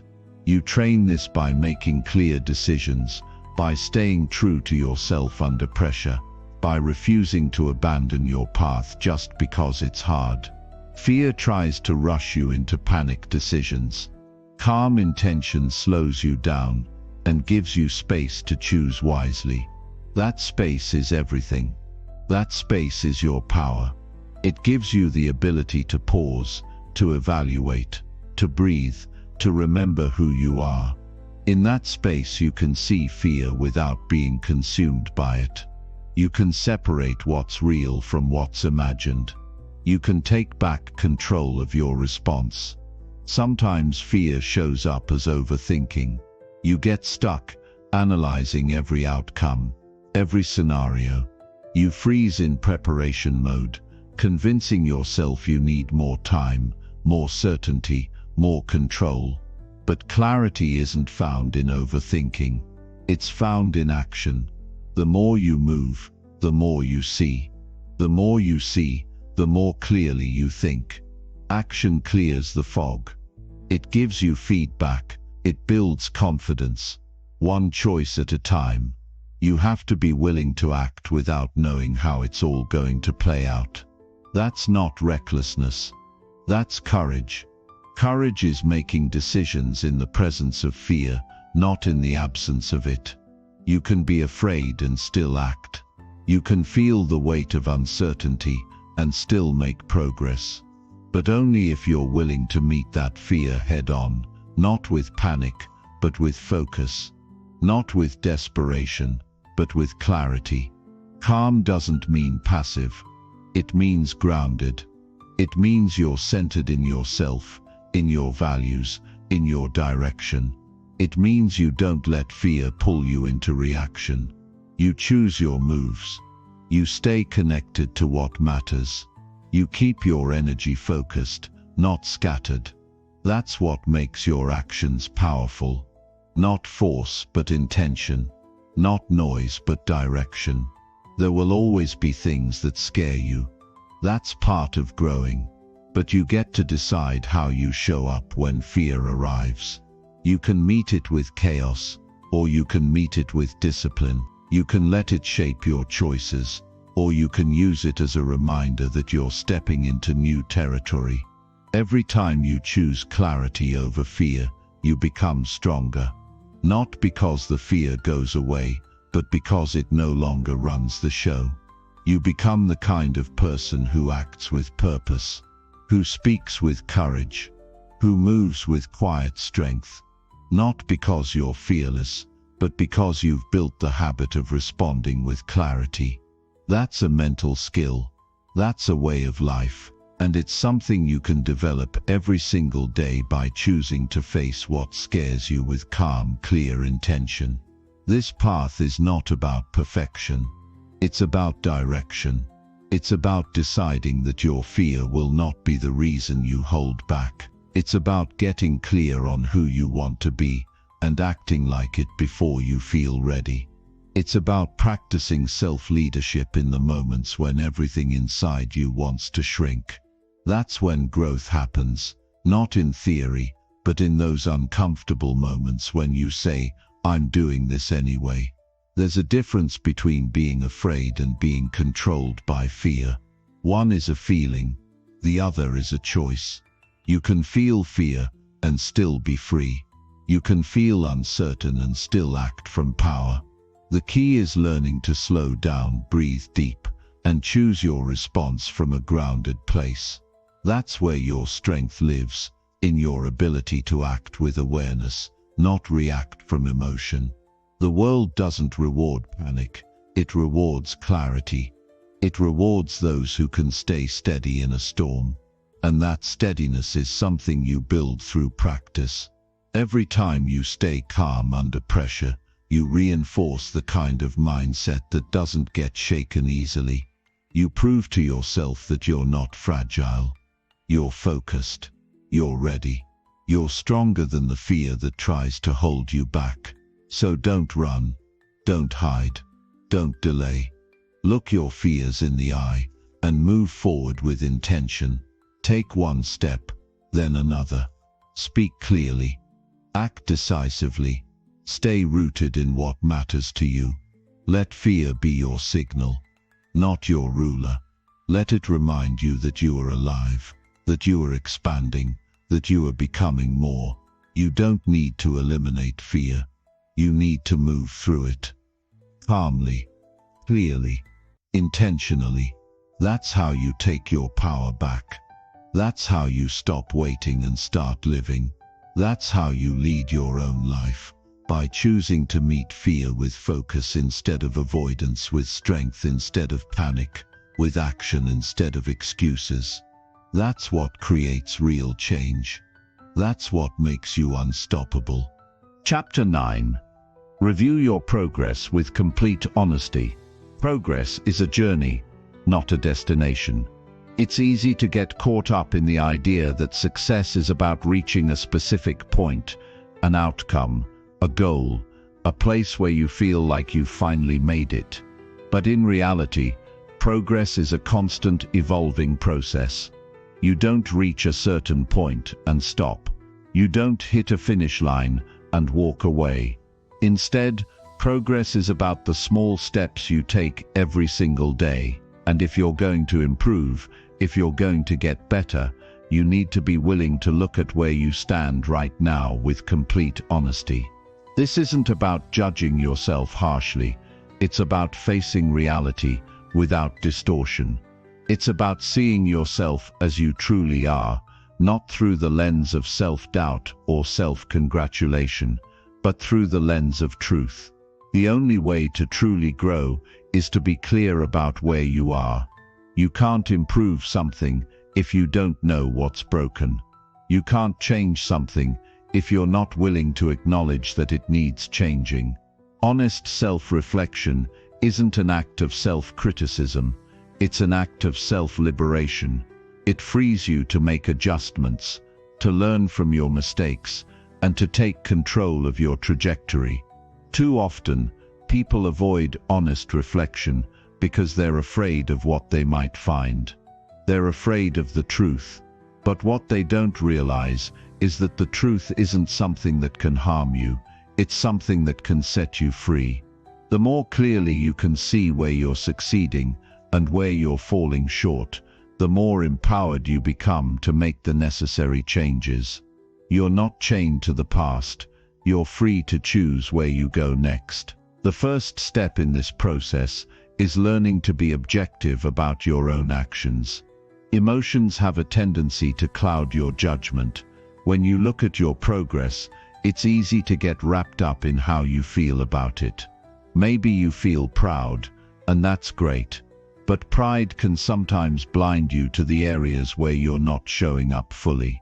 On the flip side, maybe you feel disappointed, but disappointment doesn't help you move forward. It only anchors you in the past. You need to step back and see your progress as it is. Neither inflated nor deflated, but just what it is. If you're making strides, celebrate them, but also ask yourself how you can push further. If you're not seeing the results you want, ask yourself why and what needs to change. Progress isn't linear, it's filled with setbacks and growth spurts, plateaus and breakthroughs. You have to be willing to look at the full picture, not just the pieces that make you feel good or bad. You need to embrace both the victories and the failures, because both have valuable lessons to teach you. One of the most important things you can do is to establish a routine for regular progress checks. Don't wait until you hit a major milestone to reflect. Don't wait until you reach a goal. The more frequently you check in with yourself, the more connected you become to your journey. This doesn't mean you need to obsess over every small detail. It simply means you need to create a habit of looking at your actions and results with a clear, honest eye. Start by asking yourself simple questions. What did I do today to move closer to my goal? Where did I falter? What obstacles did I face? Did I get distracted? And if so, what caused that distraction? What worked and what didn't? Be brutally honest in answering these questions. Don't sugarcoat the truth. This is a time for clarity, not comfort. Sometimes the answers will be difficult to face. You'll have to admit that you didn't follow through on what you said you would do, but that's okay. The key is to recognize it, learn from it, and adjust your course moving forward. Self-honesty isn't about beating yourself up, it's about learning from your own experiences. Once you've made a habit of reviewing your actions, start looking for patterns. You'll likely see certain behaviors or habits that either propel you forward or hold you back. You might notice that you struggle with procrastination in certain areas, or that your energy wanes during specific times of the day. Maybe you're letting distractions creep in, or maybe you're overworking yourself to the point of burnout. These insights are powerful. The only way to change a pattern is to first see it clearly. If you don't understand where your habits are taking you, you won't be able to alter them.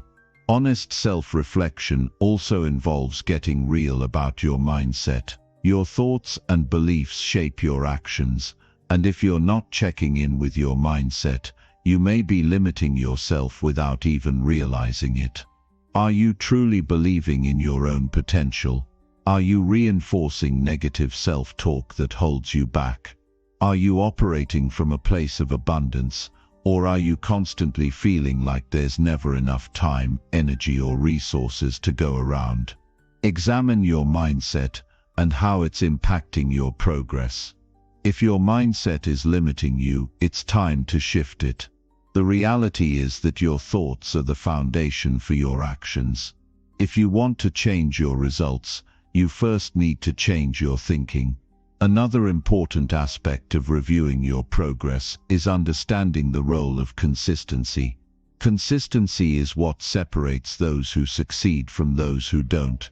It's easy to take one step forward, but it's the ability to keep moving, even when you don't feel like it, that creates real results. When you review your progress, ask yourself, have I been consistent, even when it's hard?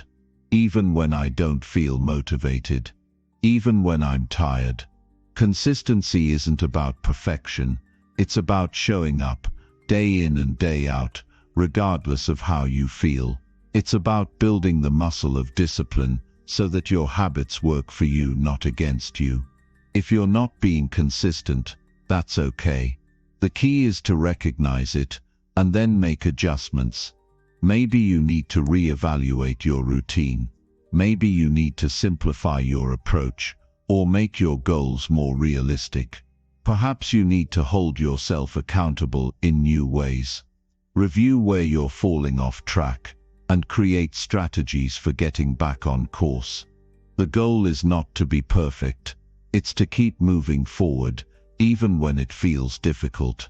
It's also crucial to be honest about the people and environments around you. Sometimes your progress is held back not by your own actions, but by the influence of others.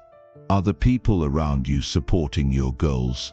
Are they encouraging you to be your best, or are they keeping you stuck in old patterns? Are you surrounding yourself with individuals who push you to grow, or do you find yourself constantly accommodating those who drain your energy and hold you back? Take an honest look at your relationships.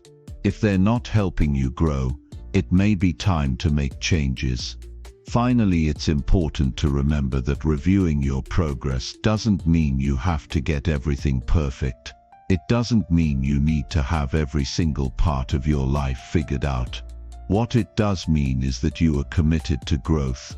You are dedicated to learning from your actions and adjusting accordingly.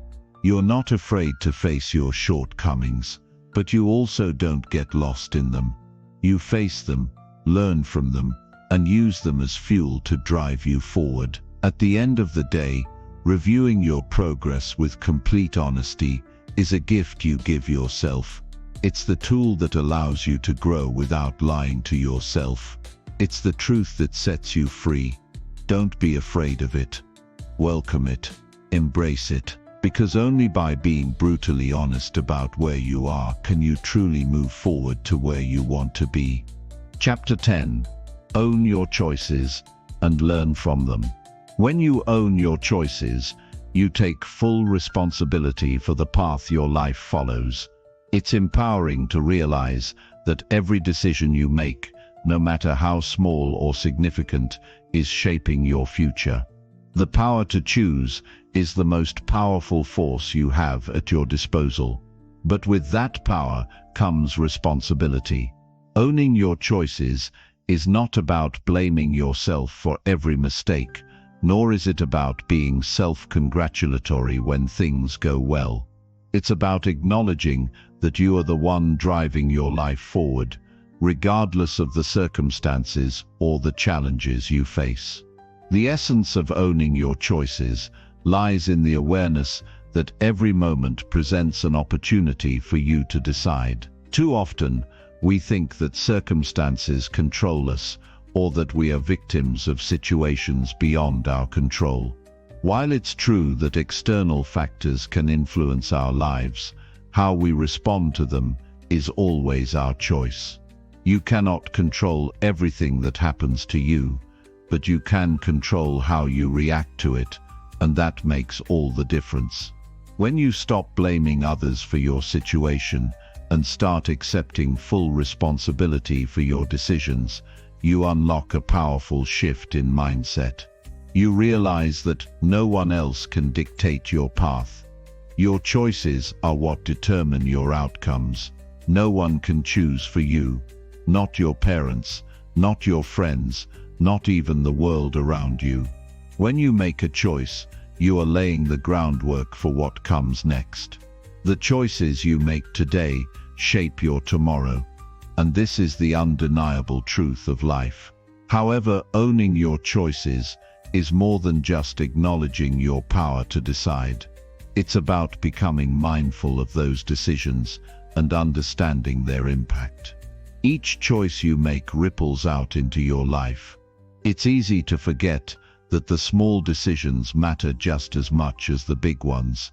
You might not think twice about skipping a workout or ignoring a phone call, but these small choices, repeated day after day, create patterns that define your habits and ultimately your life. When you choose to stay disciplined, even when it feels uncomfortable, you are actively shaping your future. If you choose consistency over instant gratification, your future self will thank you for it. If you choose patience over impatience, you'll see long-term rewards. The power of owning your choices is that it gives you the ability to steer your life in the direction you desire.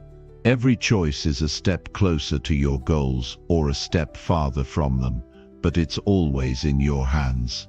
A key aspect of owning your choices is acknowledging the consequences, both good and bad. When you choose to take action, you also accept the possibility of failure or mistakes. Not every choice will result in immediate success. Not every decision will be the right one, but that doesn't mean you should shy away from making decisions. Rather, you need to embrace the inevitable setbacks as part of the process. Mistakes and failures are not the end. They are opportunities to learn and grow. Too many people shy away from making decisions because they're afraid of making the wrong choice. They want certainty and safety, but safety is the enemy of growth. If you're not willing to step out and take risks, you'll never reach your full potential. Owning your choices means being willing to make decisions even when the outcome is uncertain. It means accepting that sometimes you'll fail, but that failure is not a reflection of your worth. It's simply part of the journey. One of the most important aspects of owning your choices is learning from them. Every decision, whether it turns out well or poorly, offers valuable lessons. When you make a choice that leads to a setback or failure, instead of wallowing in regret, look at it as a learning opportunity. Ask yourself what went wrong, what you could have done differently, and how you can apply that knowledge to future decisions. Growth doesn't come from avoiding mistakes, it comes from understanding them and using them to improve. The process of learning from your choices requires self-reflection and self-awareness. It's about being honest with yourself, about what worked and what didn't. It's about being willing to question your decisions and your actions without judgment and without allowing your ego to get in the way. It's about seeing yourself as a student of life, constantly learning and evolving. No decision is ever truly a failure if you learn from it and use that knowledge to become better. In fact, your failures are often your best teachers. Another crucial aspect of owning your choices is recognizing the role that your values play in your decisions. Your values are the guiding principles that shape your actions. When you make a decision that aligns with your core values, you'll feel a sense of fulfillment and peace. But when your choices contradict your values, you'll feel dissonance and regret. The more clearly you define your values, the easier it becomes to make choices that align with who you truly are and who you want to become. It's easy to get caught up in the opinions and expectations of others, but when you live your life based on external influences, you lose touch with what truly matters to you. Owning your choices means listening to your inner voice and trusting yourself to make decisions that are in line with your values, even if they don't align with what others expect of you. When you live in alignment with your values, you create a sense of authenticity in your life, and this authenticity fuels your growth and success. However, it's not enough to just make the right choices in the moment. You also need to learn how to commit to your decisions.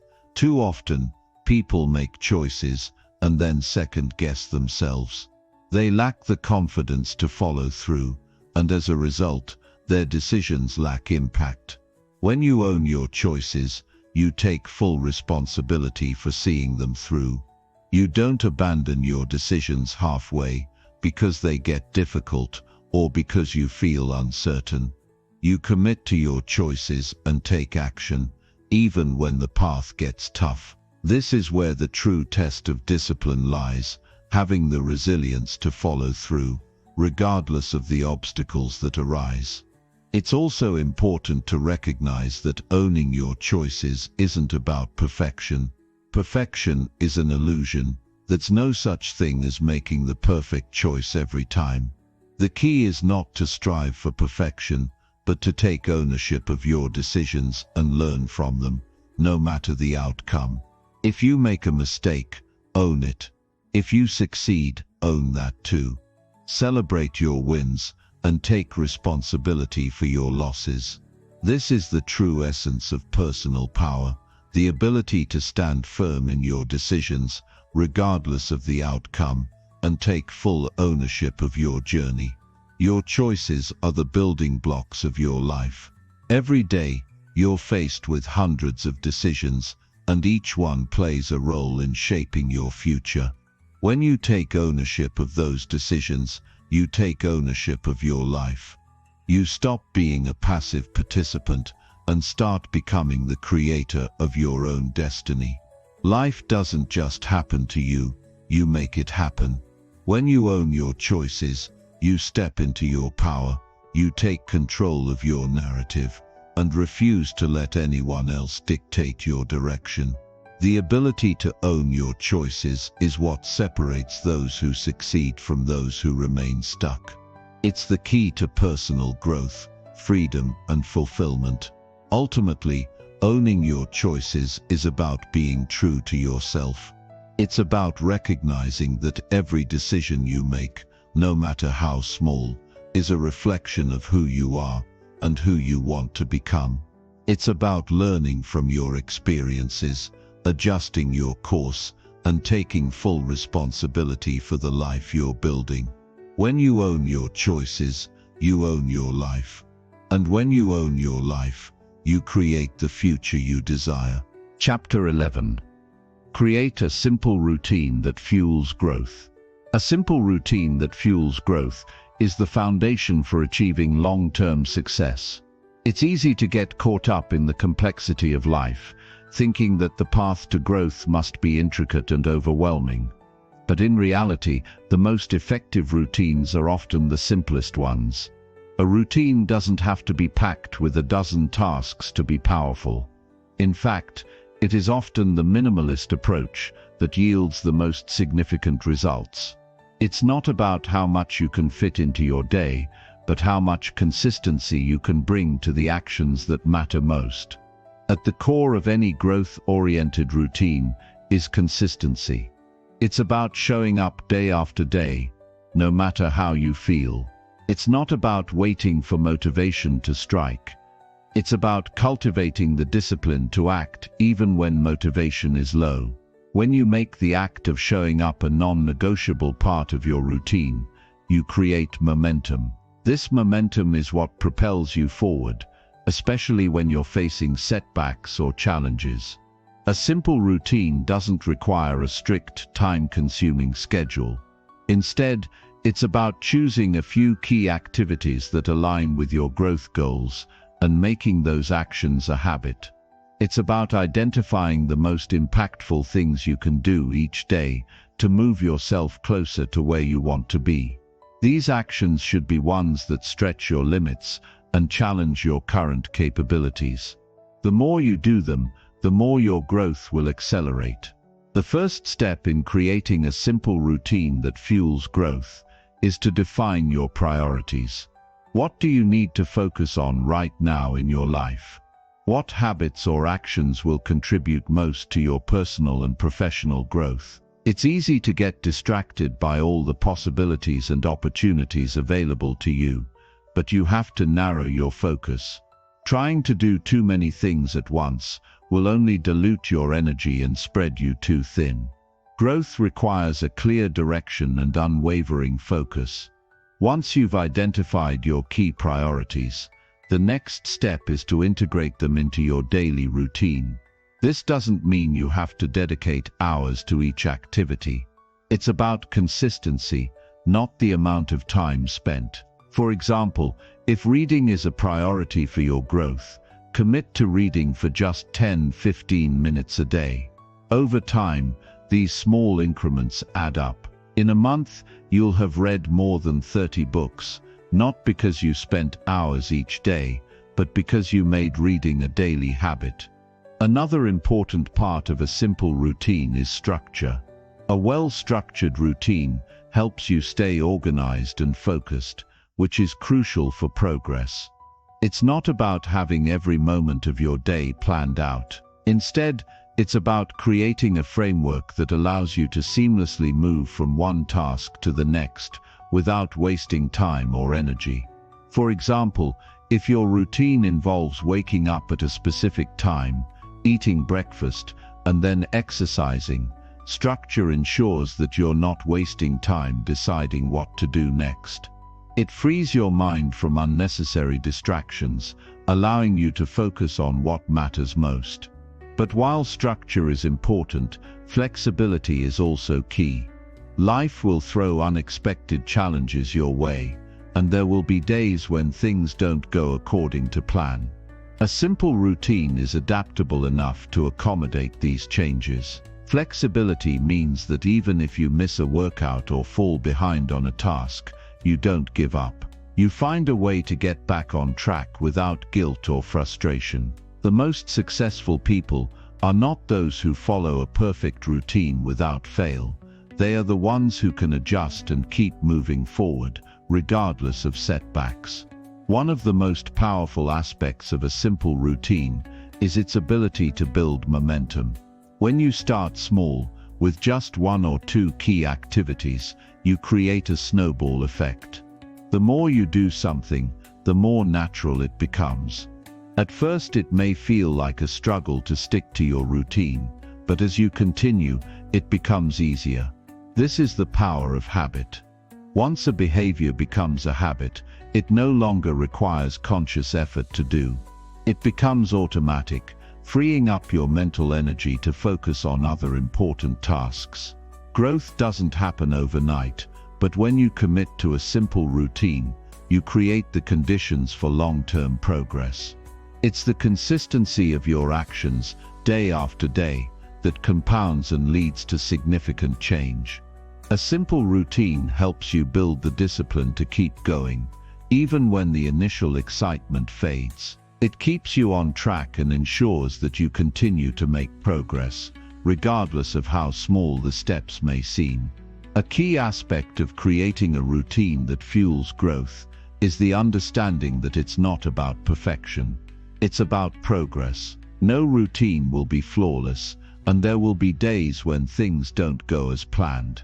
But that doesn't mean your routine has failed. It means you have an opportunity to learn and adjust. The key is to remain consistent with your efforts, even on the days when you don't feel like it. Another factor that makes a simple routine so powerful is that it eliminates decision fatigue. When you have a routine, you don't waste time thinking about what you need to do next. The decision-making process is already taken care of. Your routine is a series of predetermined actions that you follow each day. This allows you to focus all your mental energy on executing the tasks at hand, rather than deciding what to do next. It's this mental clarity that fuels growth, as you're able to focus on your actions rather than your choices.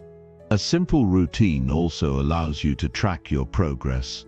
When you stick to the same activities each day, it becomes easier to measure your growth. Whether it's reading a certain number of pages, writing a specific word count, or completing a workout, the consistency of your routine provides a clear benchmark for progress.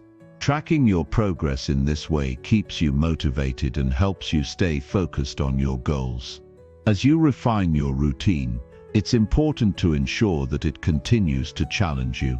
Growth comes from pushing yourself beyond your comfort zone, so your routine should be designed to stretch your limits. This doesn't mean overwhelming yourself with too many tasks. It means gradually increasing the intensity or difficulty of your actions over time. If you're reading every day, aim to read more pages. If you're working out, try to increase the weight or intensity. The key is to continue progressing, not staying stagnant. A simple routine also supports mental and emotional health. When your routine is structured and focused on growth, you create a sense of purpose and direction in your life. Each day becomes an opportunity to move closer to your goals, and this sense of purpose helps you stay motivated. Additionally, routines help reduce stress and anxiety by providing a sense of stability. When you know exactly what to expect from your day, you can focus on executing your plan instead of worrying about what comes next. Your routine should also incorporate moments of rest and recovery.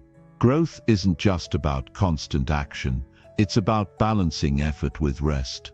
Make sure to include time for relaxation, reflection and recovery in your routine. These moments of downtime are crucial for replenishing your energy, both physically and mentally. Without adequate rest, you risk burning out and hindering your growth. Rest is as essential as effort in the journey of growth. Finally, remember that a simple routine is a powerful tool, but it's only effective if you commit to it consistently. The true value of your routine lies not in how complex it is, but in how consistently you execute it. When you commit to a simple routine that fuels your growth, you're making a commitment to yourself. You're choosing to invest in your future, one small action at a time. This daily investment, though it may seem small, compounds over time and leads to extraordinary results. It's through consistency, simplicity, and intentionality that you can create the life you desire. Chapter 12. Fix what is broken in your mindset. Your mindset shapes every part of your life. It's the lens through which you perceive the world, react to challenges, and make decisions. Unfortunately, many of us carry around broken or distorted mindsets, and this can severely limit our potential. Fixing what is broken in your mindset is a crucial step in unlocking your true abilities. Your beliefs, thoughts, and attitudes all play a role in the way you experience life. If these are broken, they will affect how you approach your goals, how you respond to adversity, and how much growth you can achieve. A broken mindset can take many forms. It could be self-doubt, negative thinking, a fear of failure, or a limiting belief that holds you back. It's easy to fall into these patterns, especially when life gets difficult. We start to believe that we aren't good enough, or that success is reserved for others. These thoughts become so ingrained that they feel like truth, even though they're nothing more than lies we tell ourselves. The first step in fixing a broken mindset is recognizing these lies for what they are. One of the most common issues in a broken mindset is a fear of failure. We fear failure because we associate it with shame, embarrassment, and inadequacy. This fear prevents us from taking risks or stepping out of our comfort zones. But failure is not the end. It's a part of the process of growth. The most successful people are not the ones who avoid failure. They are the ones who embrace it as a necessary part of learning and progress. If you can shift your mindset to see failure as a teacher rather than a punishment, you can break free from this limiting belief. Failure is not an indicator of your worth, but a tool for improvement. Another mindset issue that many people face is perfectionism. Perfectionism can be paralyzing because it causes you to focus on every little detail instead of moving forward. You become so focused on getting everything exactly right that you procrastinate or never finish anything. This creates a cycle of self-criticism and dissatisfaction. To fix this, you need to embrace the idea that perfection is an illusion. There is no such thing as perfect, and striving for it will only hold you back. Instead of focusing on perfection, focus on progress. Take action, even if it's not perfect. The key is to keep moving forward, learning from your mistakes, and improving along the way. Limiting beliefs are another huge obstacle in the journey to fixing a broken mindset. These are the beliefs you hold about yourself or the world that limit your potential. You may believe that you're not smart enough, talented enough, or worthy of success. These beliefs can be deeply rooted, often originating from past experiences or negative influences. But the truth is, these beliefs are not facts. They are just stories you've been telling yourself. To change them, you need to challenge these beliefs and replace them with empowering ones. Instead of telling yourself that you're not good enough, remind yourself that you are capable of learning and growing. Replace thoughts like "I'll never be successful" with "I'm constantly improving, and success is a result of my effort." It's also essential to recognize the power of self-talk in shaping your mindset. The way you talk to yourself has a direct impact on your thoughts and behaviors. If your inner dialogue is full of criticism, doubt, and negativity, it will be nearly impossible to achieve your goals. On the other hand, if you speak to yourself with kindness, encouragement, and belief in your abilities, you set the stage for success.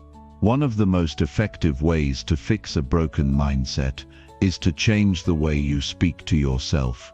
Instead of focusing on your weaknesses or failures, focus on your strengths and progress. Affirmations can be a powerful tool in this process. Repeating positive affirmations each day can help shift your mindset from one of lack to one of abundance. These affirmations help to rewire your brain, replacing negative thought patterns with more empowering ones. Overcoming a broken mindset also requires taking responsibility for your thoughts and actions.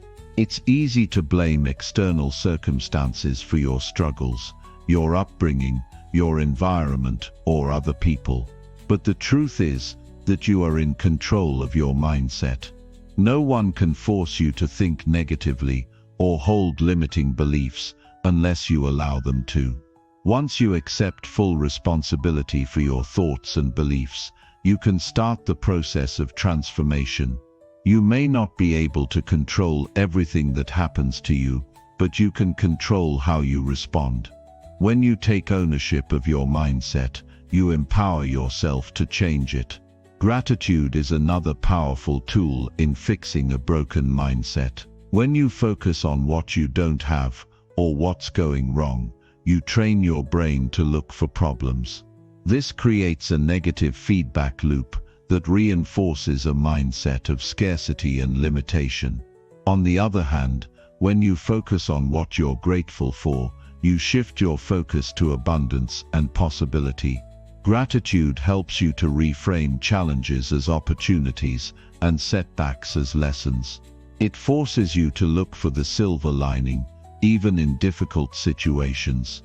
The more you practice gratitude, the more you begin to notice the positive aspects of your life and the opportunities around you. In addition to gratitude, you must also take action toward fixing your mindset. Mindset is not just about thinking positively, it's about taking the steps to change your beliefs and behaviors. If you want to shift your mindset, you need to start by changing your actions. Take small steps each day that align with your new beliefs. If you believe that you're capable of success, start taking actions that move you closer to your goals. Even if you're not sure how to achieve your goal, taking action is the key to building confidence and momentum. The more you act, the more your mindset will begin to shift. It's also crucial to surround yourself with positive influences. The people you spend time with have a huge impact on your mindset. If you're constantly surrounded by negativity or people who reinforce your limiting beliefs, it will be much harder to fix your mindset. Surround yourself with people who encourage you, challenge you, and support your growth. These positive influences will help to reinforce your new mindset and push you toward your goals. Another essential part of fixing a broken mindset is being patient with yourself.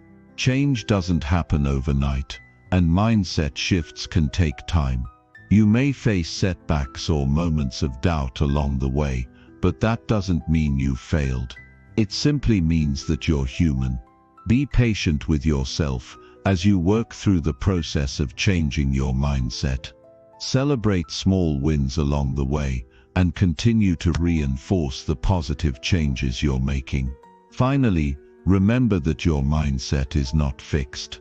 It's something that you can continue to work on and improve throughout your life. The journey to a healthier, more empowering mindset is ongoing. There will always be new challenges, new opportunities for growth, and new ways to evolve. But as long as you remain committed to fixing what is broken in your mindset, you will continue to unlock your full potential. It's not about being perfect, it's about being persistent and continuing to move forward, one thought at a time. Chapter 13. Keep showing up, even when it's hard. There will be days when it feels impossible to keep going. When the weight of your responsibilities seems unbearable, when your energy feels depleted, or when you face resistance at every turn, life will test you. It will throw challenges your way, moments of doubt, and situations that will make you question why you even started in the first place. But the key to success, the key to growth, is to keep showing up, even when it's hard. The act of showing up is often more important than the outcome of your efforts. You may not always feel motivated, and some days may feel like you're taking one step forward and two steps back. But the important thing is that you're still in the game, you're still showing up, and that alone is what keeps you in the race. The path to achievement is not a straight line. It is filled with setbacks, failures, moments of discouragement, and times when your progress seems non-existent. But it's the consistent act of showing up that will carry you through these moments. Every day you show up, you are building the resilience, discipline, and mindset necessary to overcome challenges and achieve your goals. It is easy to take action when you're motivated. When everything is going well, when you have the energy and the drive to pursue your goals, it's natural to keep pushing forward. But the true test of your character lies in how you show up when things get difficult. When the novelty wears off, when the excitement fades, and when the initial momentum slows down, will you still show up? Will you still put in the work even when it feels like there's no immediate reward? Will you keep going when the obstacles seem insurmountable, when your progress feels painfully slow, or when the people around you doubt your abilities? The truth is, success rarely comes from those who are only willing to show up when it's convenient. It comes from those who keep showing up, no matter the circumstances. This is what separates the successful from the unsuccessful, the resilient from the fragile. It's easy to make excuses when life gets tough, to say that you're too tired, too busy, or too overwhelmed to keep going. But it's in those moments when you push through that you develop the strength and character that will carry you forward in the long run. By showing up, you are telling yourself and the world that you are committed to your goals, no matter what. Even if it feels like your efforts are insignificant, showing up every day accumulates over time and compounds into massive results. Progress isn't always immediate, and sometimes you may not see the fruits of your labor right away, but consistency and persistence always pay off. Each time you show up, you are moving one step closer to your goals. There will be times when it feels like the world is against you, when the obstacles in your path seem impossible to overcome. When you face these moments, remind yourself that showing up in those times is what matters most. It's easy to act when things are smooth, but it's during adversity that your true growth takes place. It's during the difficult moments that your strength and perseverance are forged. Life will always present challenges, and it's in those challenges that you have the opportunity to grow. If you can learn to embrace the hard times and keep showing up, you will develop an unshakable mindset that can handle anything that comes your way. One of the biggest reasons people don't keep showing up is because they expect instant results. We live in a world that demands instant gratification. We want things to happen now, and if they don't, we often get discouraged. But real progress takes time. Building the life you want, the skills you need, and the habits that will sustain your success takes consistent effort over an extended period of time. You won't see immediate results, and that's okay. The key is to trust the process and keep moving forward. Even when you don't see the rewards of your efforts right away, keep showing up. Trust that each day of effort is building a foundation that will eventually pay off. Another reason people fail to show up when it's hard is because of the fear of failure. When things get difficult, the fear of making mistakes or not succeeding can paralyze us. We may avoid putting in the effort because we're afraid that we'll fall short. But the truth is, failure is an inevitable part of the journey. Everyone who has ever achieved anything significant has faced failure at some point. It's not the failure itself that matters, it's how you respond to it. If you give up when things get tough, you will never know what you're truly capable of. But if you keep showing up, even when you fail, you build resilience and learn valuable lessons that will help you grow stronger. Failure is not the end, it's simply feedback. And it's the feedback that you get from showing up, even after a failure, that leads to improvement. It's also important to remember that showing up doesn't mean that you have to do everything perfectly. You don't have to give 100% effort every single day. Some days you may feel exhausted, and that's okay. But the key is to keep moving forward, no matter how small the step. Even if you show up and do just one small thing toward your goal, that is still progress. The fact that you showed up is what matters. It's the consistency and the willingness to keep moving forward, even when you don't feel like it, that creates momentum. One of the most powerful aspects of showing up is the impact it has on your mindset. Each time you show up, you reinforce your commitment to your goals. You develop a deeper sense of self-belief and confidence. You prove to yourself that you are capable of pushing through obstacles, even when it's hard. This builds mental toughness and resilience, which are essential for long-term success. The more you show up, the more you train your mind to stay focused, disciplined, and determined. It becomes a habit, a part of who you are. And when showing up becomes a part of your identity, nothing can stop you. The people around you will notice when you keep showing up. They will see your commitment, your persistence, and your drive. Even if they don't always understand your goals or your journey, they will respect your dedication. Your consistency will inspire others to show up in their own lives. And as you continue to show up, you will begin to attract like-minded individuals who share your commitment to growth and success. Surrounding yourself with people who understand and support your journey is essential to maintaining your momentum. When you keep showing up, you start to build a reputation, not just with others, but with yourself. You begin to trust yourself more because you've proven that you're someone who doesn't quit. Even when things are tough, you show up. And that trust in yourself is one of the most powerful things you can have. It gives you the confidence to keep pushing forward, no matter the obstacles. The journey won't always be easy, but showing up is the first step toward achieving your dreams. Each time you show up, you make progress. Each time you show up, you move closer to your goals. And each time you show up, you become stronger and more resilient.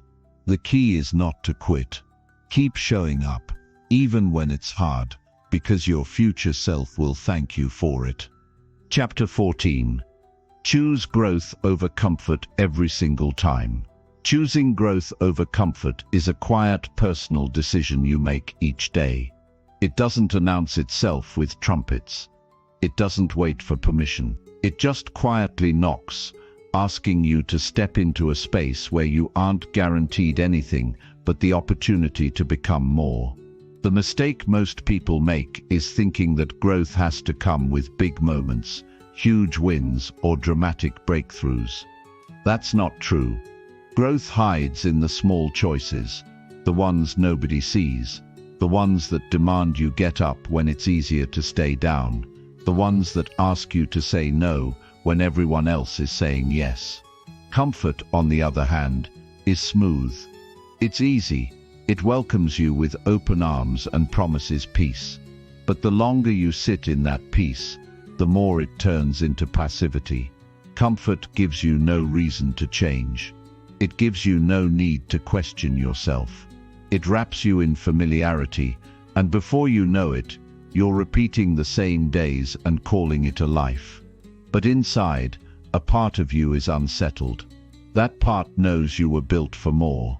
That part whispers, sometimes screams, that you're wasting something valuable, your potential, and potential isn't guaranteed. You don't just have it forever. If you don't use it, you lose it. When you stop stretching yourself, your mind weakens, your spirit dulls, and your edge begins to fade. That's the price of comfort. It feels safe, but it's quietly taking your energy, your passion, and your ability to fight for a better version of yourself. Choosing growth means resisting that pull. It means you stop seeking the path of least resistance and start looking for the next opportunity to sharpen yourself. You stop waiting for the right time. You stop asking if you're ready. You just start. You move forward with whatever you've got, and you trust that the progress will shape you. There will always be a reason to wait. There will always be an excuse to stay where you are. But if you want to grow, you have to understand that waiting for the perfect moment is just another form of fear.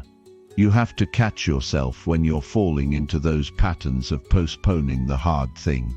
You have to call yourself out when you're hiding in comfort.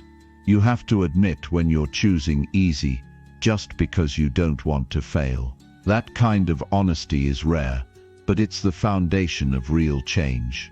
Growth is not about intensity. It's about consistency. It's about showing up day after day, especially when motivation is gone, especially when your mind is filled with doubt, especially when nobody is watching.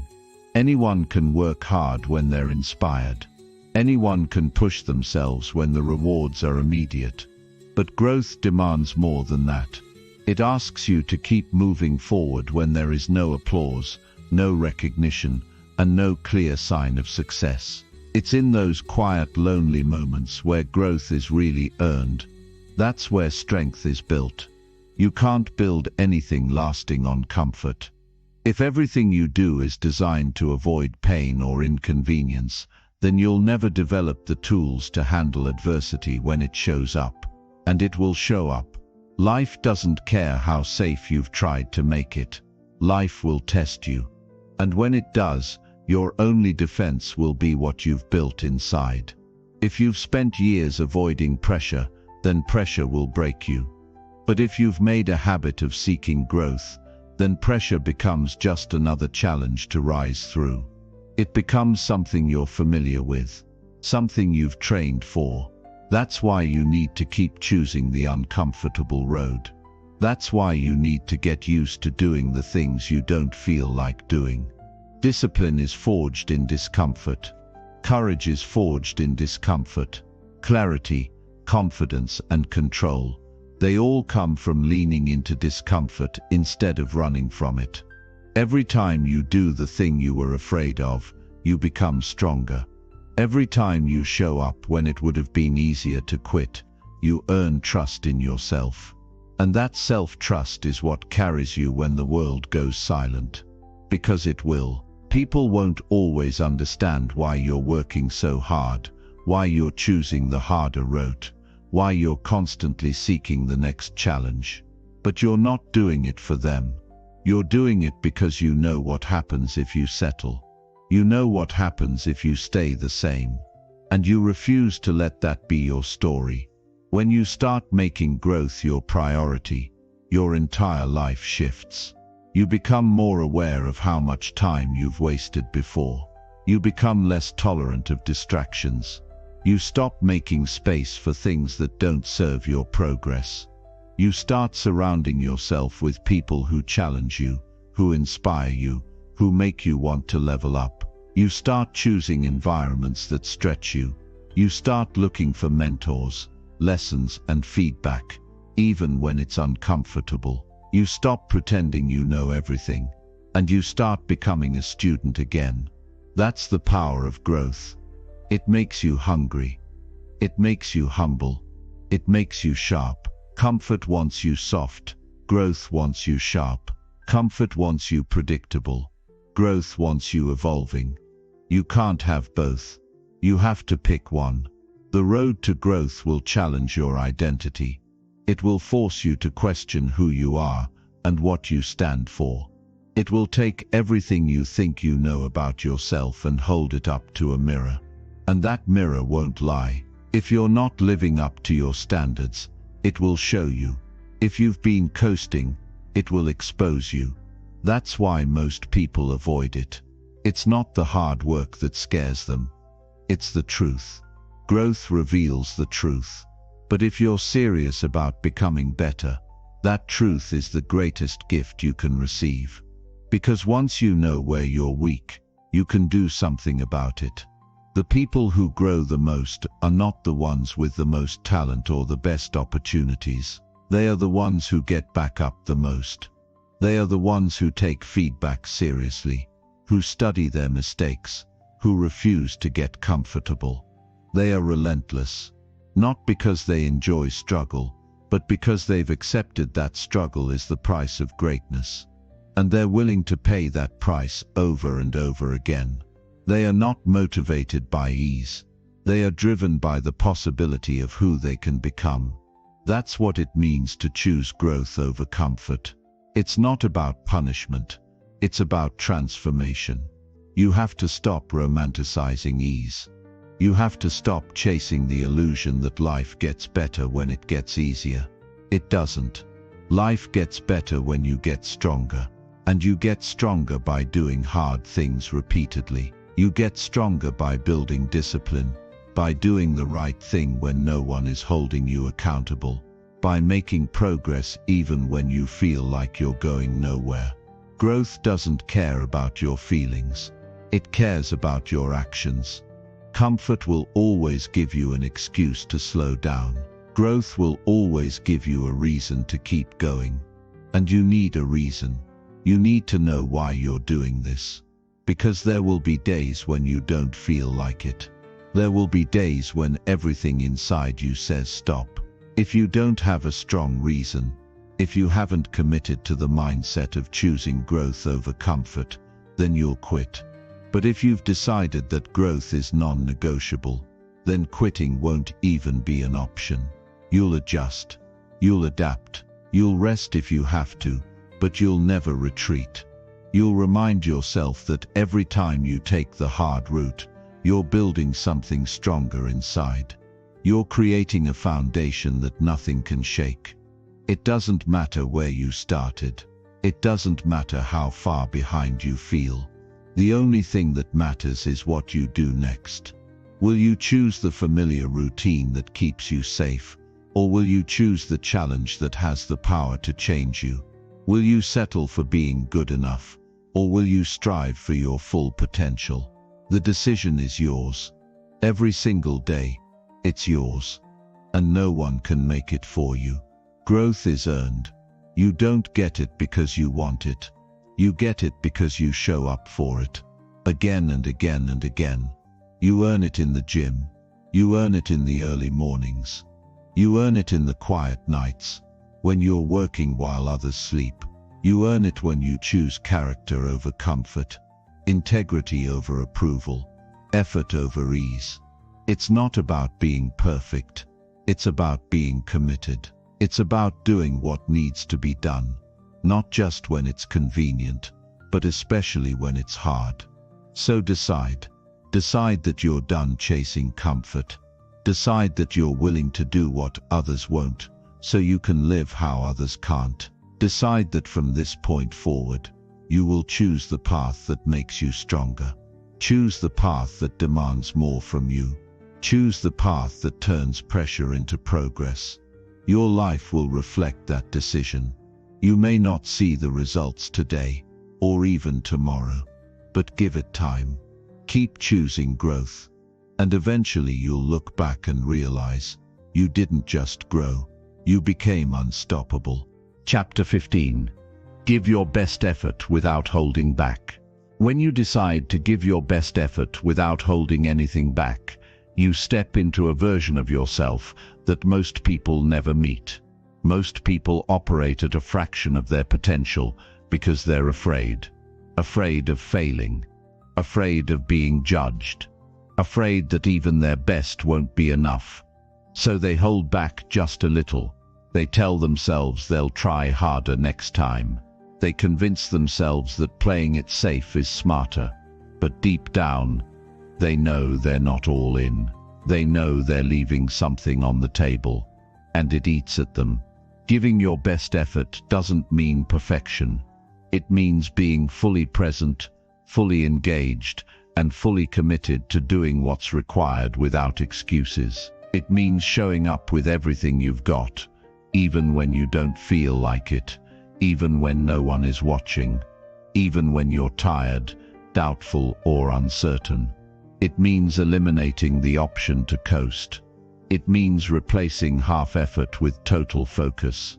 Because the truth is, you only get one shot at today. You don't get to redo it. You can't go back and replay the moments you wasted. The time you have now is all you've got, and the way you use it determines where your life will go. Effort is something you control. No matter what's happening around you, your effort is yours. It's not dependent on circumstances, motivation, or mood. It's a decision. Every day you get to choose how hard you're going to work, how focused you're going to be, and how deeply you're going to commit. That's what separates people who grow from people who stay the same. It's not intelligence. It's not talent. It's not luck. It's effort. Relentless, consistent, all-in effort. The kind that pushes past comfort and taps into a level of intensity that most people never reach because they quit long before they get there. When you hold back, even just a little, you reinforce a mindset that accepts mediocrity. You start to believe that good enough is okay. You lower your standards to match your effort, and over time you become okay with average. But average is not what you were built for. You were built to stretch, to evolve, to expand. You were built to discover what's possible when you stop protecting yourself from discomfort and start facing it head-on. You were built to do hard things and come out stronger on the other side. There's nothing more powerful than a person who gives everything they have, not because someone told them to, but because they've decided they won't settle for less. That kind of person doesn't wait for motivation. They generate it through action. They don't need permission to go all in. They don't need applause. They do it because it's who they've chosen to be. And that choice changes everything. It changes how they wake up in the morning. It changes how they move through setbacks. It changes how they respond to pressure. When you give your best effort consistently, you train your mind to expect more from yourself.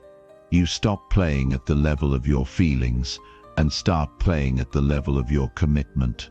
Most people want results, but they're not willing to give the effort those results require. They want transformation, but they hesitate when it comes time to push. They want the rewards of hard work, but they want to skip the hard part. That's not how it works.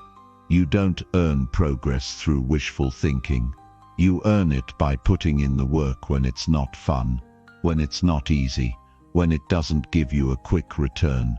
You earn it by refusing to quit when the process gets boring, by refusing to let your emotions dictate your actions. If you want to grow, you have to stop holding back. You have to stop saving energy for a moment that may never come. You have to stop waiting for the perfect time to give full effort. That moment is now. It always has been. And if you don't use it, it passes. One wasted day becomes a week. One skipped task becomes a habit. And before you know it, you've normalized giving less than what you're capable of. That's a slow death. You don't see the effects immediately, but they show up in your confidence, your discipline, your ability to trust yourself. Every time you cut corners, you're not just cheating the task, you're cheating yourself. There's a power in knowing you gave it everything. Even if you fall short, even if it doesn't go how you planned, you can walk away with your head up. Because you didn't hide. You didn't play small. You didn't let fear talk you into playing it safe. You leaned in fully. That kind of mindset builds resilience. It builds a deep belief that you can handle anything life throws at you, because you know you won't back down from the work. That belief is priceless. It gives you freedom. Freedom from regret. Freedom from the nagging feeling that you could have done more. Freedom from the weight of knowing you're capable of more, but you keep holding back. Effort isn't always exciting. Sometimes it's repetitive. Sometimes it's messy. But it's always necessary. The boring work, the parts no one sees, is where the real transformation happens. It's where habits are forged. It's where mental toughness is developed. It's where identity is shaped. If you only give your best when it's convenient, you'll never become consistent. And without consistency, nothing lasts. Results don't last. Confidence doesn't last. Momentum doesn't last. Giving your best means giving it every day, no matter what. Not because you feel like it, but because you've made the decision that you won't waste your life operating below your potential. When you commit to full effort, your environment changes. The people around you start to notice. You attract those who operate at the same level. You build credibility, not just with others, but with yourself. You stop making promises you don't keep. You stop setting goals you never follow through on. You become someone who does what they say they're going to do. That alignment between your actions and your intentions creates a level of inner peace that no comfort zone can provide. It's the peace of knowing you're living with integrity, that you're showing up fully, that you're not pretending. This isn't about being busy all the time. This is about effort that matters. Focused effort, purposeful effort. Giving your best doesn't mean working non-stop. It means that when it's time to work, you're locked in. You're not distracted. You're not going through the motions. You're fully engaged. It also means that when it's time to rest, you rest fully, without guilt. Because you know you've earned it. That balance only happens when your effort is honest. When you don't fake it.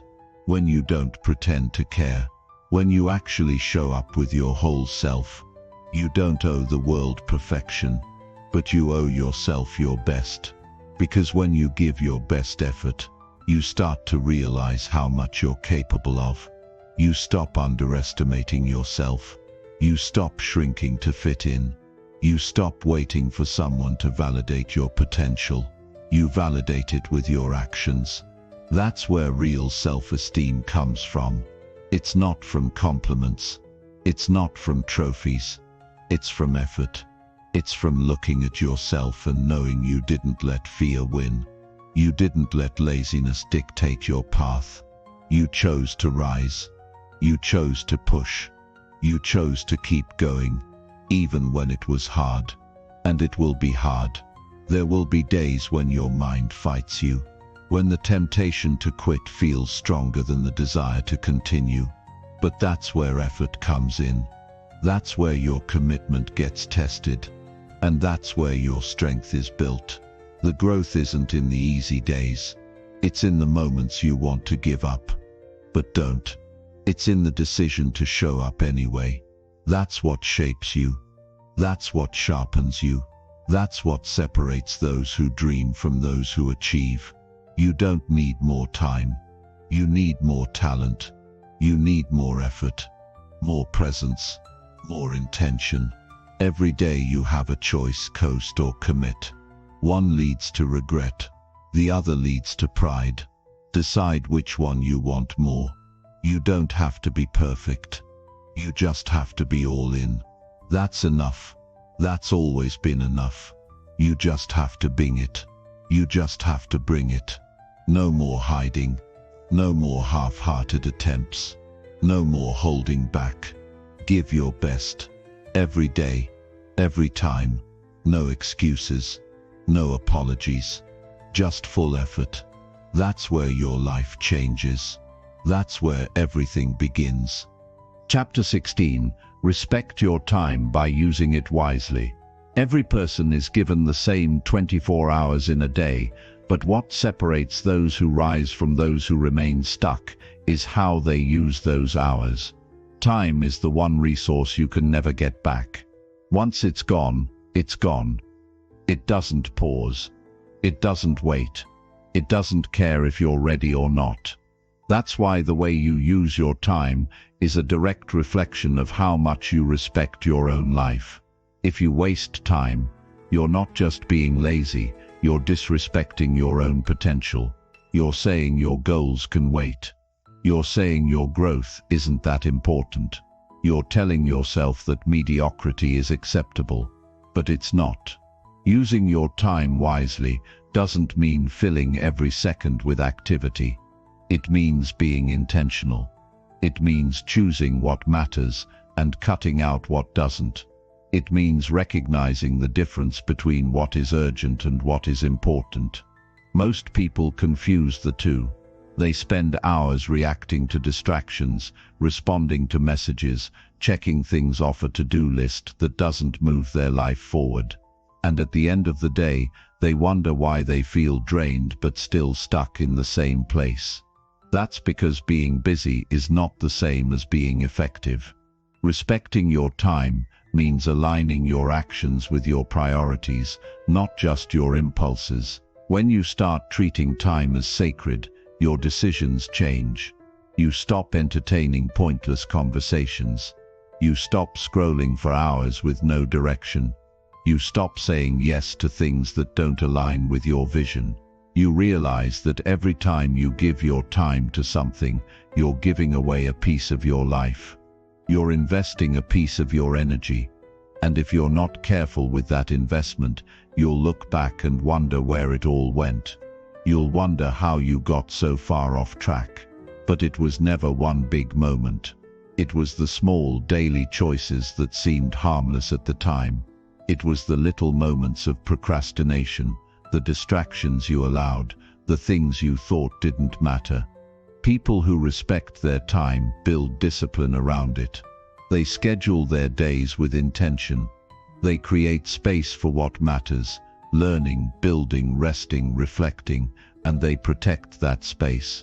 They don't let just anyone interrupt their focus. They don't treat their calendar like an open invitation. They treat it like a contract with themselves. Because they know the cost of wasting time is far greater than the discomfort of setting boundaries. When you protect your time, you protect your future. You protect your energy. You protect your dreams. You don't need a perfect schedule. You need a clear purpose. When you know what matters to you, it becomes easier to say no to what doesn't. You stop chasing approval and start chasing growth. You stop explaining your goals to people who don't get it. You stop feeling guilty for choosing progress over comfort. The more clarity you have about where you're going, the more serious you become about how you use your time. You stop living on autopilot. You wake up with intention. You work with focus. You rest with purpose. You live with direction. The truth is, most people don't have a time problem. They have a priority problem. They spend time on things that feel good now but cost them later. They binge entertainment but avoid learning. They hang out with people who drain them but neglect the solitude that would help them grow. They check social media but skip journaling. They plan vacations but avoid planning their goals. They do what's easy, not what's necessary. And that's the difference between those who evolve and those who repeat. If you want your life to change, your relationship with time must change first. You don't need more hours. You need to be ruthless with the ones you have. Ruthless doesn't mean harsh. It means honest. It means asking yourself hard questions. What am I really spending my time on? What results are those actions producing? Am I operating from intention, or just reacting to the moment? If you're not willing to answer those questions truthfully, you'll keep pretending you're too busy, when really you're just distracted. Distraction is the silent killer of dreams. It steals your time one scroll, one excuse, one unimportant task at a time. And by the time you realize it, you've lost days, months, years. Respecting your time also means understanding the value of small, consistent actions. You don't need to overhaul your entire life in a week. You need to make progress every day, even if it's small, even if it's quiet. What matters is that you're moving forward, that you're using your time to become better, that you're not just existing, you're evolving. That shift doesn't happen overnight, but it does happen with commitment, with consistency, with a decision to treat your time like it matters, because it does. You won't always feel motivated. You won't always feel clear. But if you build a system for how you use your time, you'll create momentum. You'll create structure, and structure leads to freedom. Most people think freedom means doing whatever you want whenever you want. But real freedom is the ability to design a life that reflects your values. It's the ability to work when you want because you've built the discipline to own your schedule. It's the ability to rest without guilt because you've earned it. That kind of freedom only comes when you stop wasting time and start mastering it. You also have to eliminate the belief that you have unlimited time. That mindset is dangerous. It makes you lazy. It makes you casual. It convinces you that tomorrow will be a better day to start. But tomorrow is not guaranteed. Tomorrow is not promised. You only have today, and how you use today shapes what your tomorrow looks like. Every moment you waste thinking you have time is a moment you could have used to build something, learn something, grow into something more. There's nothing more painful than looking back and realizing you had the time, you just didn't use it. When you begin to respect your time, you stop tolerating things that drain it. You stop engaging in gossip. You stop wasting hours on people who don't value you. You stop trying to fix things that are no longer your responsibility. You learn to walk away. You learn to delegate. You learn to say, this is not how I want to spend my life. Because that's what time is life. How you spend your hours is how you spend your existence. And if you don't get serious about that, you'll live a life that looks nothing like the one you're capable of. Every hour you waste has a cost, not just in missed productivity, but in missed potential. What could you have created? What could you have learned? What could you have healed? What could you have improved? Those are the questions that matter. That's the real accounting you need to do at the end of each day. Did I use my time in a way that moved me closer to who I want to become? If not, why? And what needs to change? Respecting your time isn't about being rigid. It's about being intentional. It's about giving your best to the moments that matter. It's about creating space for rest and for growth, for connection and for solitude, for productivity and for reflection. It's not about doing more. It's about doing what matters. It's about aligning your time with your values. And if you're not clear on your values, you'll waste your time chasing things that don't fulfill you. You have to understand that the life you want is being built or destroyed by the choices you make with your time. You don't get to skip that reality. You can either face it or pretend it doesn't matter. But if you choose to ignore it, you'll wake up one day realizing you gave your time to things that didn't deserve it. You gave your energy to things that didn't feed you. You gave your life to things that didn't grow you. And the regret from that is heavier than any discipline you could have practiced. So protect your time. Honor it. Use it like it matters. Because it does. If you want to feel better, move better, live better, start by managing your time better. Start by deciding that your life deserves your full attention. Not partial, not conditional, full. Every minute counts, every choice matters, and the sooner you start treating time with respect, the sooner your life starts moving in the direction you were meant to go. You don't have to wait. You don't need permission. You just need to decide that you're done wasting the most valuable thing you have. You're done being careless with your minutes. You're done making excuses. You're ready to use your time like it's gold, because it is. Chapter 17. Remove weak habits that slow you down. Weak habits are the silent thieves of potential. They don't announce themselves loudly.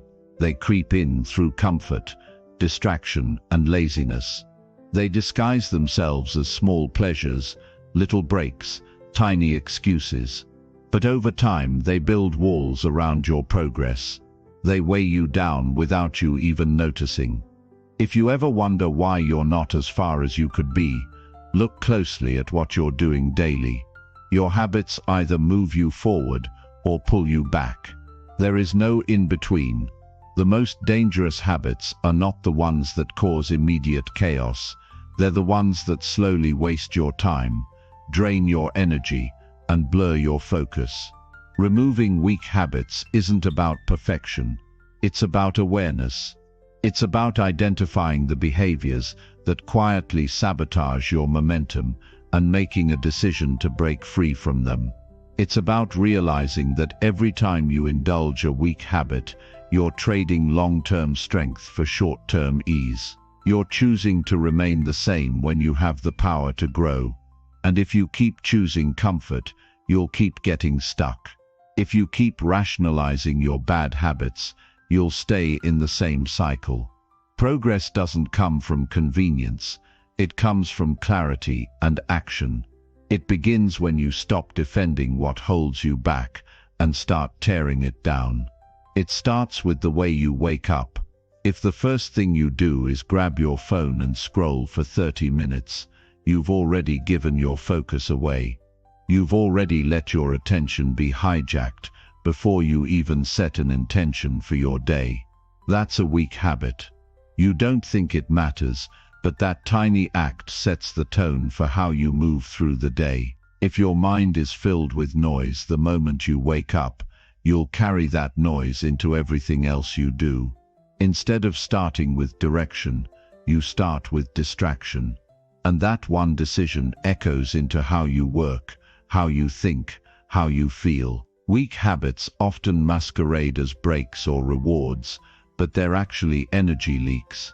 Watching hours of mindless content, overindulging in junk food, procrastinating, instead of handling responsibilities, these things might feel like rest, but they're actually creating more stress. They delay your progress. They multiply your guilt. They leave you feeling empty instead of fulfilled. True rest recharges you. Weak habits drain you. They might give temporary relief, but they come with a heavy cost. The more you feed them, the more they weaken your discipline. And once your discipline starts to fade, your potential begins to shrink. You have to be brutally honest with yourself about what's really holding you back. Stop blaming your environment, your past, or your lack of motivation. Look at your patterns. What do you keep doing that serves no real purpose? What do you keep allowing that lowers your energy, dulls your ambition, or wastes your time? Weak habits are subtle, but their impact is massive. They slow your momentum. They blur your vision. They turn days into weeks and weeks into years. If you don't take control of them, they will control you. And one day you'll wake up wondering how you became so distant from the life you once dreamed of. It takes courage to change your behavior. It takes strength to choose what's right over what's easy. But once you make that choice, everything shifts. You start showing up differently. You begin to trust yourself more. You stop feeling like a victim of your own inconsistency. Removing weak habits is not about being hard on yourself. It's about being loyal to your future. It's about making room for the habits that actually build your strength. When you cut the things that slow you down, you accelerate. You create space for discipline. You make way for growth. And you stop being a prisoner of your own excuses. This isn't about massive overhauls overnight. It's about small, consistent changes that compound over time. Start by removing one weak habit. Just one. Replace it with something that nourishes you, something that aligns with the kind of person you want to become. If you usually waste time in the evening, use that time to journal, stretch, or read. If you catch yourself constantly reaching for your phone, create phone-free zones. If you notice you're procrastinating, set a timer and work for 10 focused minutes. Progress doesn't need to be dramatic. It needs to be deliberate. You also have to understand the emotional roots of your weak habits. Most of them are coping mechanisms. You reach for comfort when you're overwhelmed. You numb your mind when you're anxious. You avoid hard tasks because they trigger your self-doubt. Until you face what you're avoiding, you'll keep reinforcing the same habits that keep you stuck. Growth requires emotional maturity. You have to be willing to sit with discomfort instead of running from it. You have to be honest about why you keep doing the things that don't serve you. And then you have to make the decision to do better, even when it's hard. Replacing weak habits with strong ones isn't just a productivity upgrade. It's a self-respect upgrade. Every time you choose discipline over distraction, you prove to yourself that you are capable. Every time you choose consistency over chaos, you build self-trust. And every time you follow through on a promise to yourself, you build confidence. Weak habits rob you of all of that. They keep you fragile. They make you reactive instead of intentional. And the longer you hold on to them, the more disconnected you become from your true power. Strong habits aren't about perfection. They're about alignment. They remind you of what matters. They give structure to your goals. They help you stay focused when life gets chaotic. You don't need to live like a machine. You need to live like someone who values their time, their energy, and their future. Weak habits will always be easier. That's why most people have them. But if you want a life that's uncommon, you have to make uncommon choices. You have to be willing to let go of what's holding you back, even if it feels familiar, even if it feels comfortable, even if it means facing parts of yourself that you've been avoiding. It's not about guilt. It's about clarity. You don't have time to waste in habits that drain your drive. You don't have time to delay your growth for the sake of comfort. Every day you keep a weak habit alive is a day you postpone the strength that's waiting for you. You're not here to coast. You're here to rise. And rising requires effort. It requires awareness. It requires the decision to stop entertaining what keeps you small. Think about the version of you that's thriving. That version doesn't rely on weak habits to get through the day. That version is grounded, focused, clear. That version makes decisions with purpose. That version has standards. And those standards are reflected in daily actions. You can't wish your way into that life. You build it by removing what no longer serves you. You carve it out with discipline, you strengthen it with consistency, and you maintain it by staying honest about your behavior. Change isn't easy, but staying stuck is harder. Staying in a life built on weak habits leads to regret. It leads to resentment. It leads to a constant feeling of being behind. But when you start cutting those habits out of your life, something powerful happens. You begin to feel light again. You start to think clearly. You move with confidence. You stop second-guessing your ability. You start to see results. And those results fuel more discipline. It becomes a cycle, but this time it's one that lifts you up instead of weighing you down. You don't need to overhaul everything overnight. Just start. Identify one weak habit and make a commitment to replace it.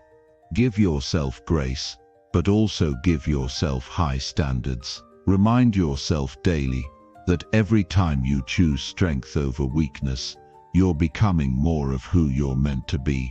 Your future self is built by the actions you take now. Choose those actions wisely. Remove what's slowing you down. Build what lifts you up. Stay focused on the vision, and refuse to let weak habits keep you from becoming the strongest version of yourself. Chapter 18. Commit to being better than yesterday. The most powerful commitment you can ever make is the one you make to yourself. To wake up every day and give more effort, more focus, and more growth than you did the day before. It doesn't matter how far you have to go.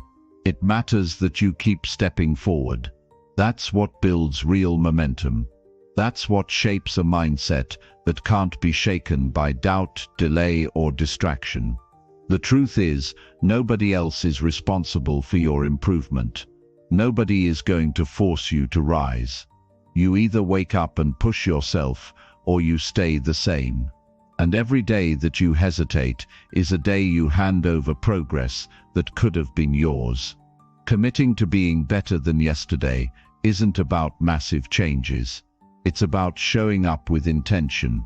It's about making better choices, not perfect ones. It's about giving a little more when your mind tells you to settle. It's about choosing discomfort when comfort seems more tempting. The growth you're chasing isn't locked behind motivation or inspiration. It's built in the quiet decision to keep moving when nobody's watching. It lives in the way you show up for yourself. Not once in a while, but every single day.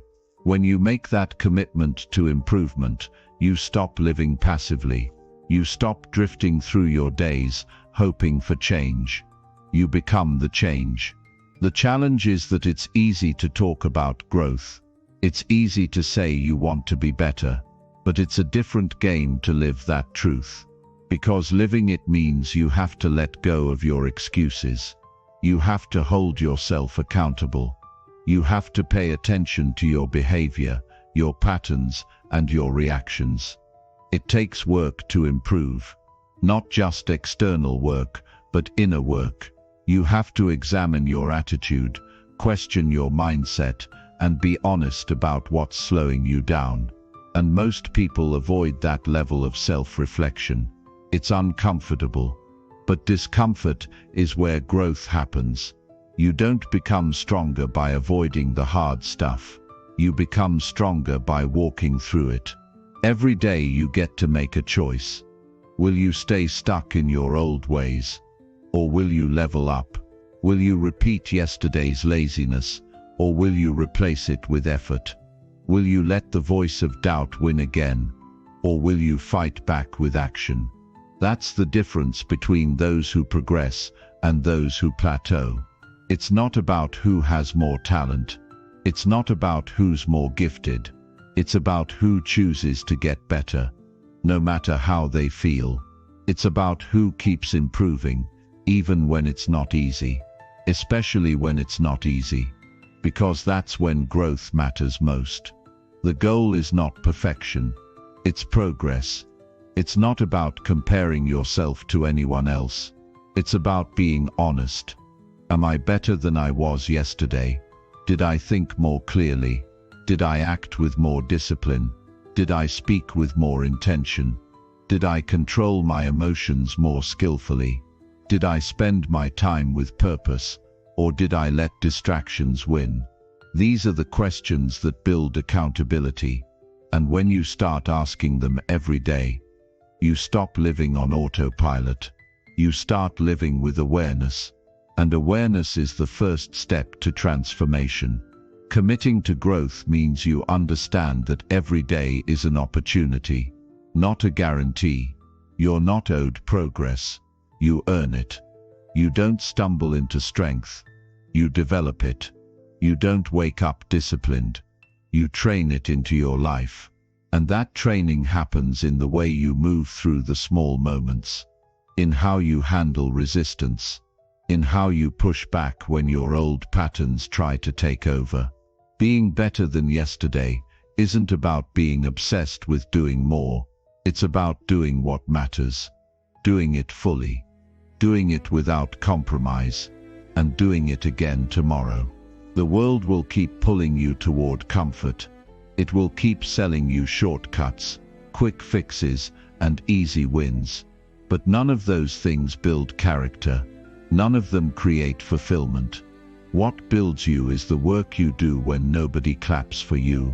What sharpens you is the effort you put in when you're tired, frustrated, or tempted to quit.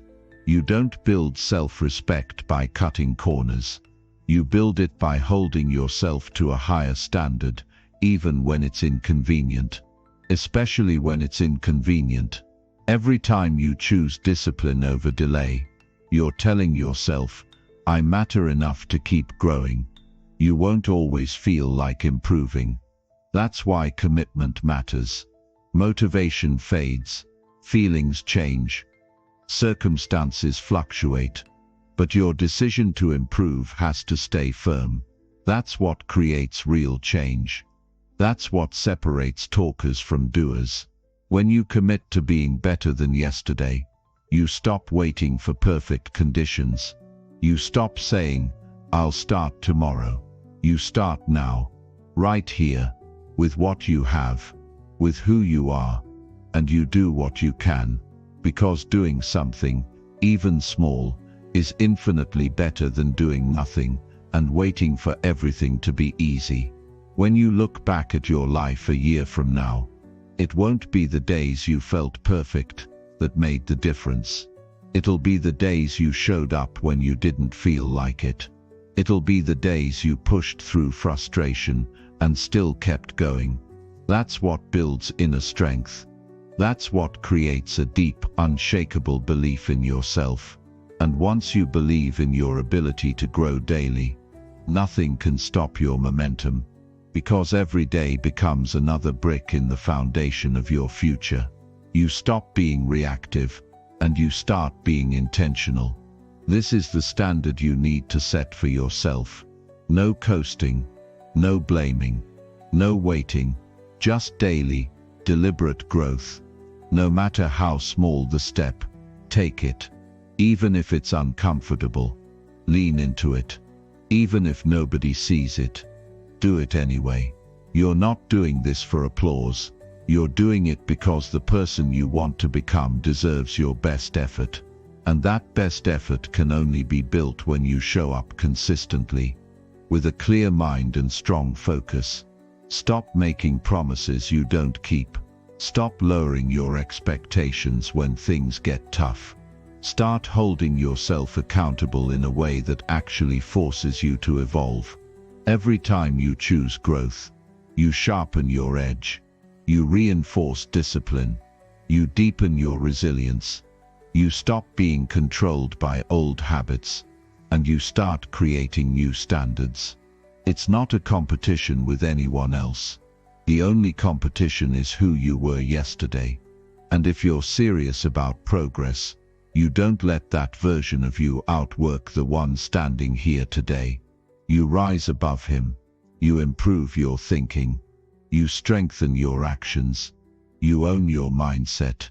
And you keep doing that, over and over, until the gap between who you were and who you're becoming is undeniable. You'll stumble. You'll fall short. That's part of it. But falling short doesn't mean failure. It means feedback. It means an opportunity to adjust, realign and push harder tomorrow. Growth is never linear. Some days will stretch you. Some days will humble you. But every day you stay committed, you're winning. You're separating yourself from the masses. You're choosing to live with intention. And that choice adds up. It compounds, until one day you look back and realize you've come further than you ever imagined. Not because of one huge leap, but because of thousands of consistent steps.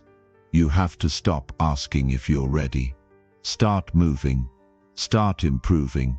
Start showing up even when the path isn't clear. It's not about having all the answers. It's about having the drive to keep finding them. It's about trusting that who you are becoming is worth the work. Every ounce of effort, every sacrifice, every challenge, it's shaping you. And one day, that work will pay off in ways you can't even imagine yet. But you'll never get there if you keep putting it off. You'll never reach your potential if you keep settling for who you were yesterday. This isn't just about getting more done. It's about becoming more focused, more disciplined, more grounded. It's about standing up every morning and deciding that you're not going to let life happen to you. You're going to happen to life. That's what it means to commit to being better than yesterday. You become a force. You become someone who doesn't need reminders, rewards or validation to keep going. You move because it's who you are, because it's what you value, because you refuse to live below your potential. So ask yourself, right now, what would it look like to truly be better than you were yesterday? Not in theory, but in action. What would you need to do today to prove that you're committed to real growth? What would you need to stop doing, start doing, or keep doing with even more intensity? Don't wait for the perfect time to answer those questions. Start answering them with your actions. Start showing yourself what you're really capable of, and do it again tomorrow. That's the mindset that will take you further than you ever thought possible. Chapter 19. Protect your energy with strong decisions. Your energy is your most valuable resource. It shapes how you think, how you act, how you show up, and how you respond to life. But most people give it away carelessly. They spend it on things that drain them. They waste it on people who don't respect it. They use it on decisions that pull them further away from who they want to become. And by the end of the day, they're exhausted, not because they worked hard toward a purpose, but because they gave their power to everything that doesn't deserve it. If you want to build a strong, focused and disciplined life, you have to protect your energy with strong decisions. That means being intentional about what you allow into your world, who you give your attention to, and what thoughts you let control your actions. You have to be ruthless about what you let affect you. That doesn't mean becoming cold or disconnected. It means learning to value your own peace. It means learning how to recognize what's worth your time and what's just a distraction disguised as opportunity. When you protect your energy, you move with clarity. You stop reacting to everything. You stop wasting your energy on arguments that don't matter. You stop overthinking things that won't help you grow. Every decision you make either builds your energy or drains it. Every choice is a filter. If it doesn't align with your values, your purpose, or your goals, you need the strength to say no, even when it's tempting to say yes. Strong decisions are not about being perfect. They're about being deliberate. They come from knowing what matters to you and staying committed to it. They're built from experience, reflection, and self-awareness. You can't protect your energy if you don't know what weakens it. So start paying attention. Notice which people leave you feeling drained, not inspired. Notice which habits eat away your focus. Notice which thoughts spiral into anxiety or self-doubt. You don't have to let these things keep controlling your life. You get to choose what stays and what goes. But only if you have the discipline to act on what you observe. Sometimes protecting your energy means walking away from people you care about. Sometimes it means choosing silence over conflict. Sometimes it means saying no to things that look good on the surface, but take you off track. And every time you make one of those hard choices, you become stronger. You become clearer. You become more aligned with the life you actually want to live. Weak decisions are comfortable in the moment, but costly in the long run. Strong decisions are uncomfortable now but powerful later. When you start choosing what serves your energy, you stop living in survival mode and start building a life with purpose. You don't owe anyone unlimited access to your mind, your emotions, or your time. Your energy is sacred, and the more you protect it, the more you have to give to the things that actually matter. If you're always tired, always stressed, always distracted, it's not because you're doing too much. It's because you're not making clear enough decisions. You're letting too many things drain you. You're allowing your energy to be pulled in too many directions. That's not strength. That's weakness disguised as being busy. Strong people move with simplicity. They eliminate the unnecessary so they can focus fully on what drives them forward. Protecting your energy also means protecting the way you talk to yourself. The thoughts you feed your mind every day are either building your strength or destroying it. If you constantly criticize yourself, compare yourself, doubt yourself, you're draining your energy before the world even gets a chance to make a decision to speak to yourself with focus and power. Make a decision to redirect negative thoughts before they spiral. Make a decision to stop replaying past failures and start directing your energy into better actions. Every single day you have the ability to reinforce your confidence or destroy it. That power lies in your decisions.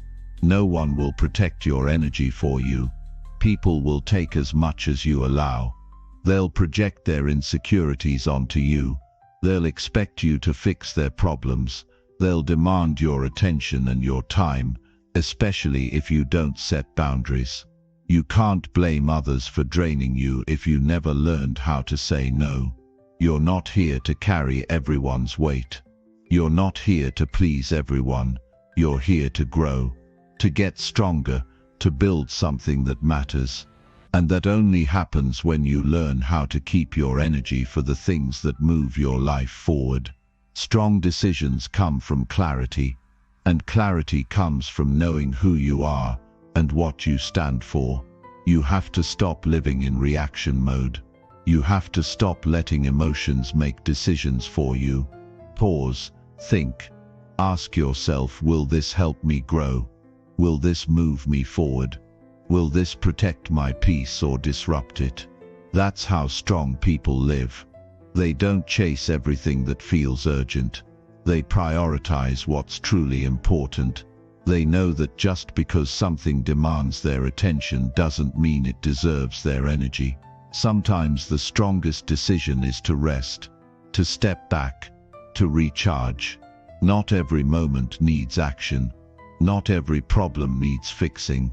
You can't pour from an empty cup, and you can't fight every battle without burning yourself out.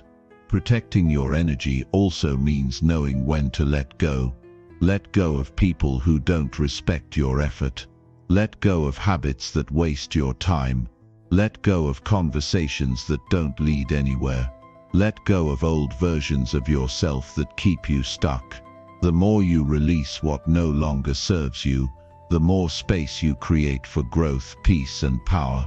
Your discipline is your protection. The better your habits, the stronger your shield. If you're constantly drained, you don't need more sleep. You need more structure. You need systems that support your goals. You need routines that sharpen your focus. You need to make decisions today that protect your energy tomorrow. Every moment you waste in indecision is energy lost. Every time you say yes to something you don't believe in, your strength weakens. But every time you choose to stand on your values, your energy multiplies. Energy is not infinite. It's something you manage, not something you abuse. Strong people know how to preserve it by staying grounded. They don't let the chaos around them break their calm. They stay focused on their mission. They don't need constant noise, attention, or drama to feel alive.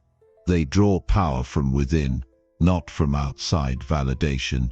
And that comes from a deep commitment to protecting their energy, every hour, every choice, every conversation. Start being honest about what's not working. Start making stronger decisions. The truth is, you already know what drains you. You already know what needs to change. But knowing isn't enough. You have to act. You have to decide. You have to take full responsibility for your own energy. Nobody else can do that for you. You can keep blaming other people. You can keep pointing fingers. But none of that changes your life.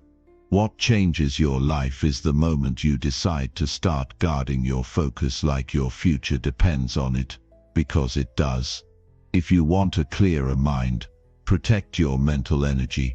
That means cutting off overthinking, letting go of regrets, and staying rooted in the present. If you want stronger emotions, protect your emotional energy. That means removing yourself from toxic situations, refusing to let other people's moods control yours, and developing emotional discipline. If you want more impact, protect your time. That means spending less of it on mindless scrolling, endless talking, or pointless worrying. Start treating your time like it's priceless, because once it's gone forever. Strong decisions aren't made once. They're made daily. They're reinforced through repetition, through reflection, through growth. You don't get it perfect every time. You just keep showing up with more awareness, more clarity, more purpose. That's what separates people who rise from people who remain stuck. It's not intelligence. It's not talent. It's the discipline to protect your energy with every decision, every habit, every day. You can't keep asking for clarity while entertaining chaos. You can't keep hoping for peace while chasing things that break you. If you want to move forward, you have to start living like someone who values their own energy. Cut out the noise. Let go of what's heavy. Make space for what matters. And when you start doing that with consistency, everything changes. You begin to feel stronger, more focused, more grounded, because you're no longer scattered. You're no longer giving your power to everything and everyone. You're conserving it. You're directing it. You're building something real with it. Your energy fuels your mindset, your work, your relationships, and your future. Treat it like a limited resource, because it is. The more you protect it, the more you can build with it.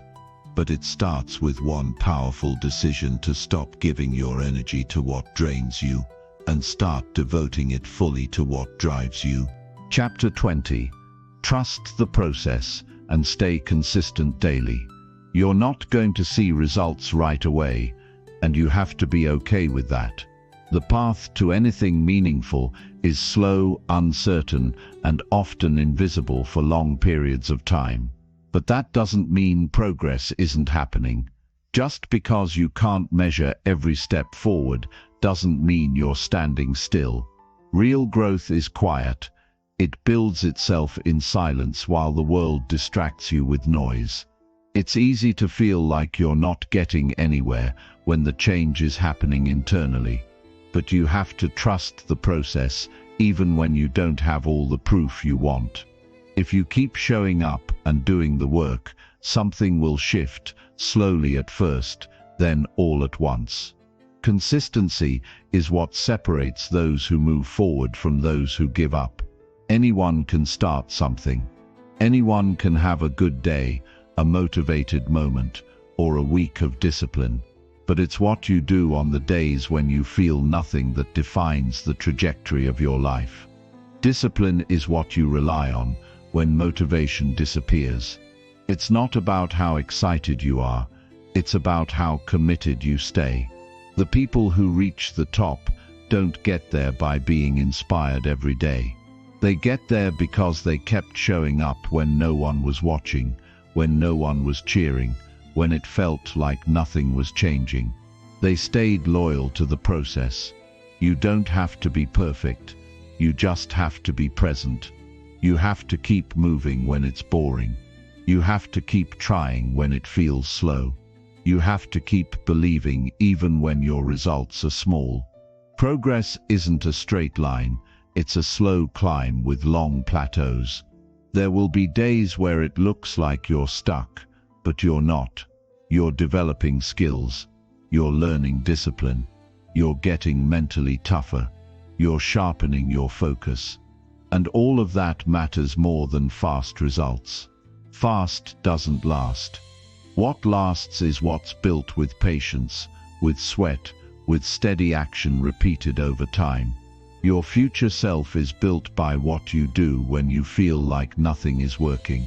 That's when you make real progress. That's when most people quit.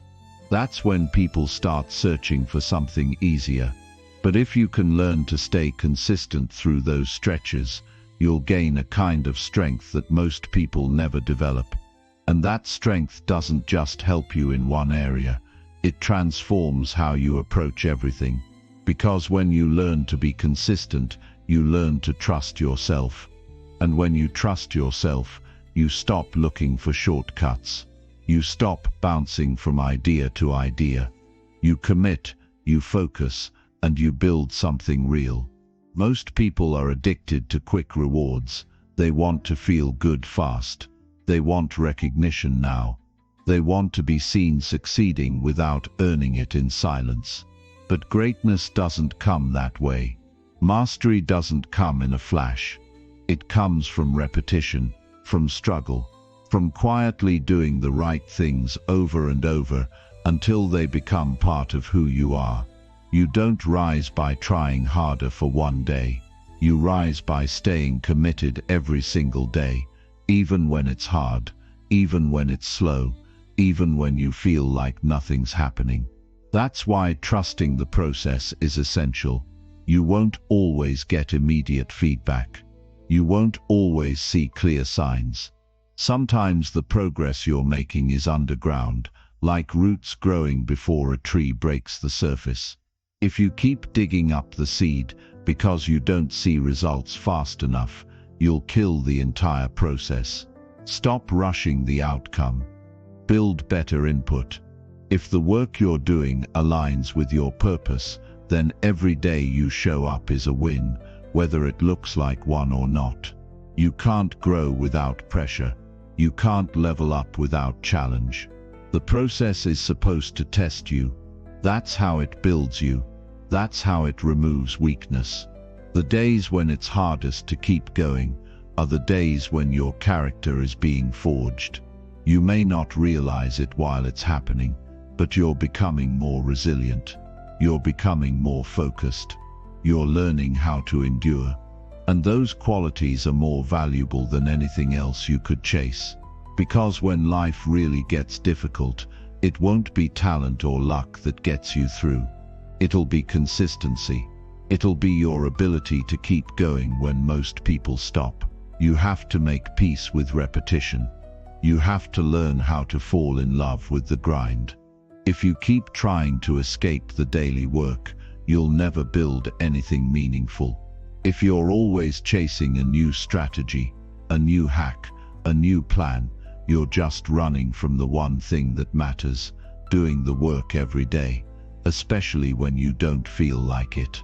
The results come later. The rewards come later. But the habits you build now are what determine whether you ever reach those results. Most people want success to feel exciting, but the truth is, it often feels boring. And that's a good thing, because boring means you've built rhythm. Boring means you're in control. Boring means you're not relying on emotion, you're relying on discipline.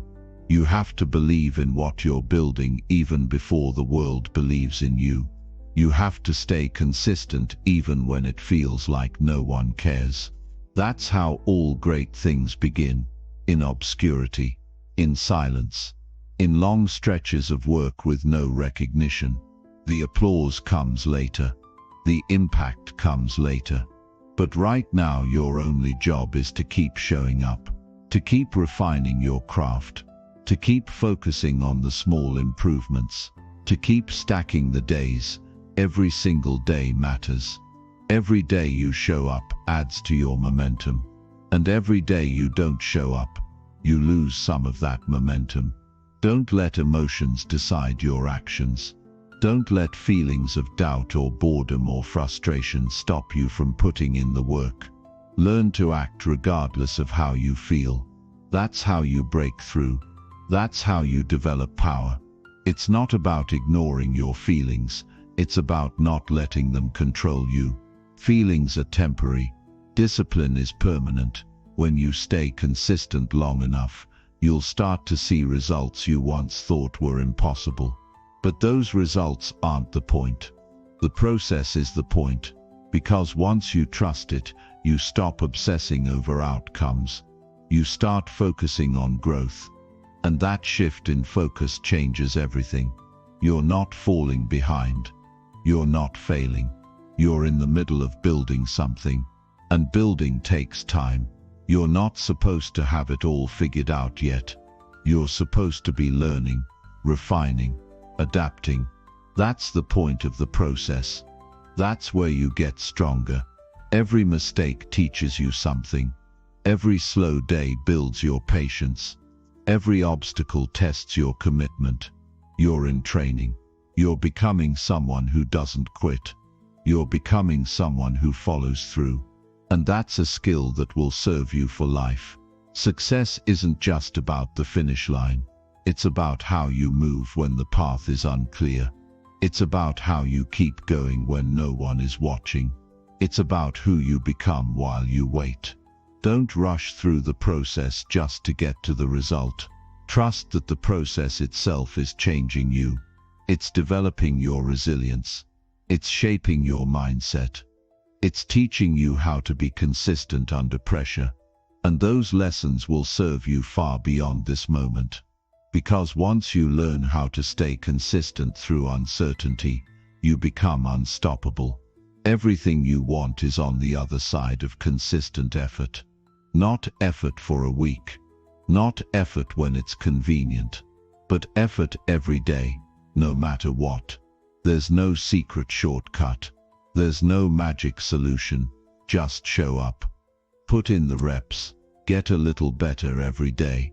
And trust that if you keep moving, something powerful is happening, even if you can't see it yet. You don't need to move fast. You just need to keep moving forward. Momentum builds from small, repeated wins. Stack those wins. Stack them even when they feel small. Because eventually, they turn into transformation. You don't have to compete with anyone else. Just be better than you were yesterday. That's enough. That's progress. That's consistency. And if you keep doing that, day after day, you'll end up in a place far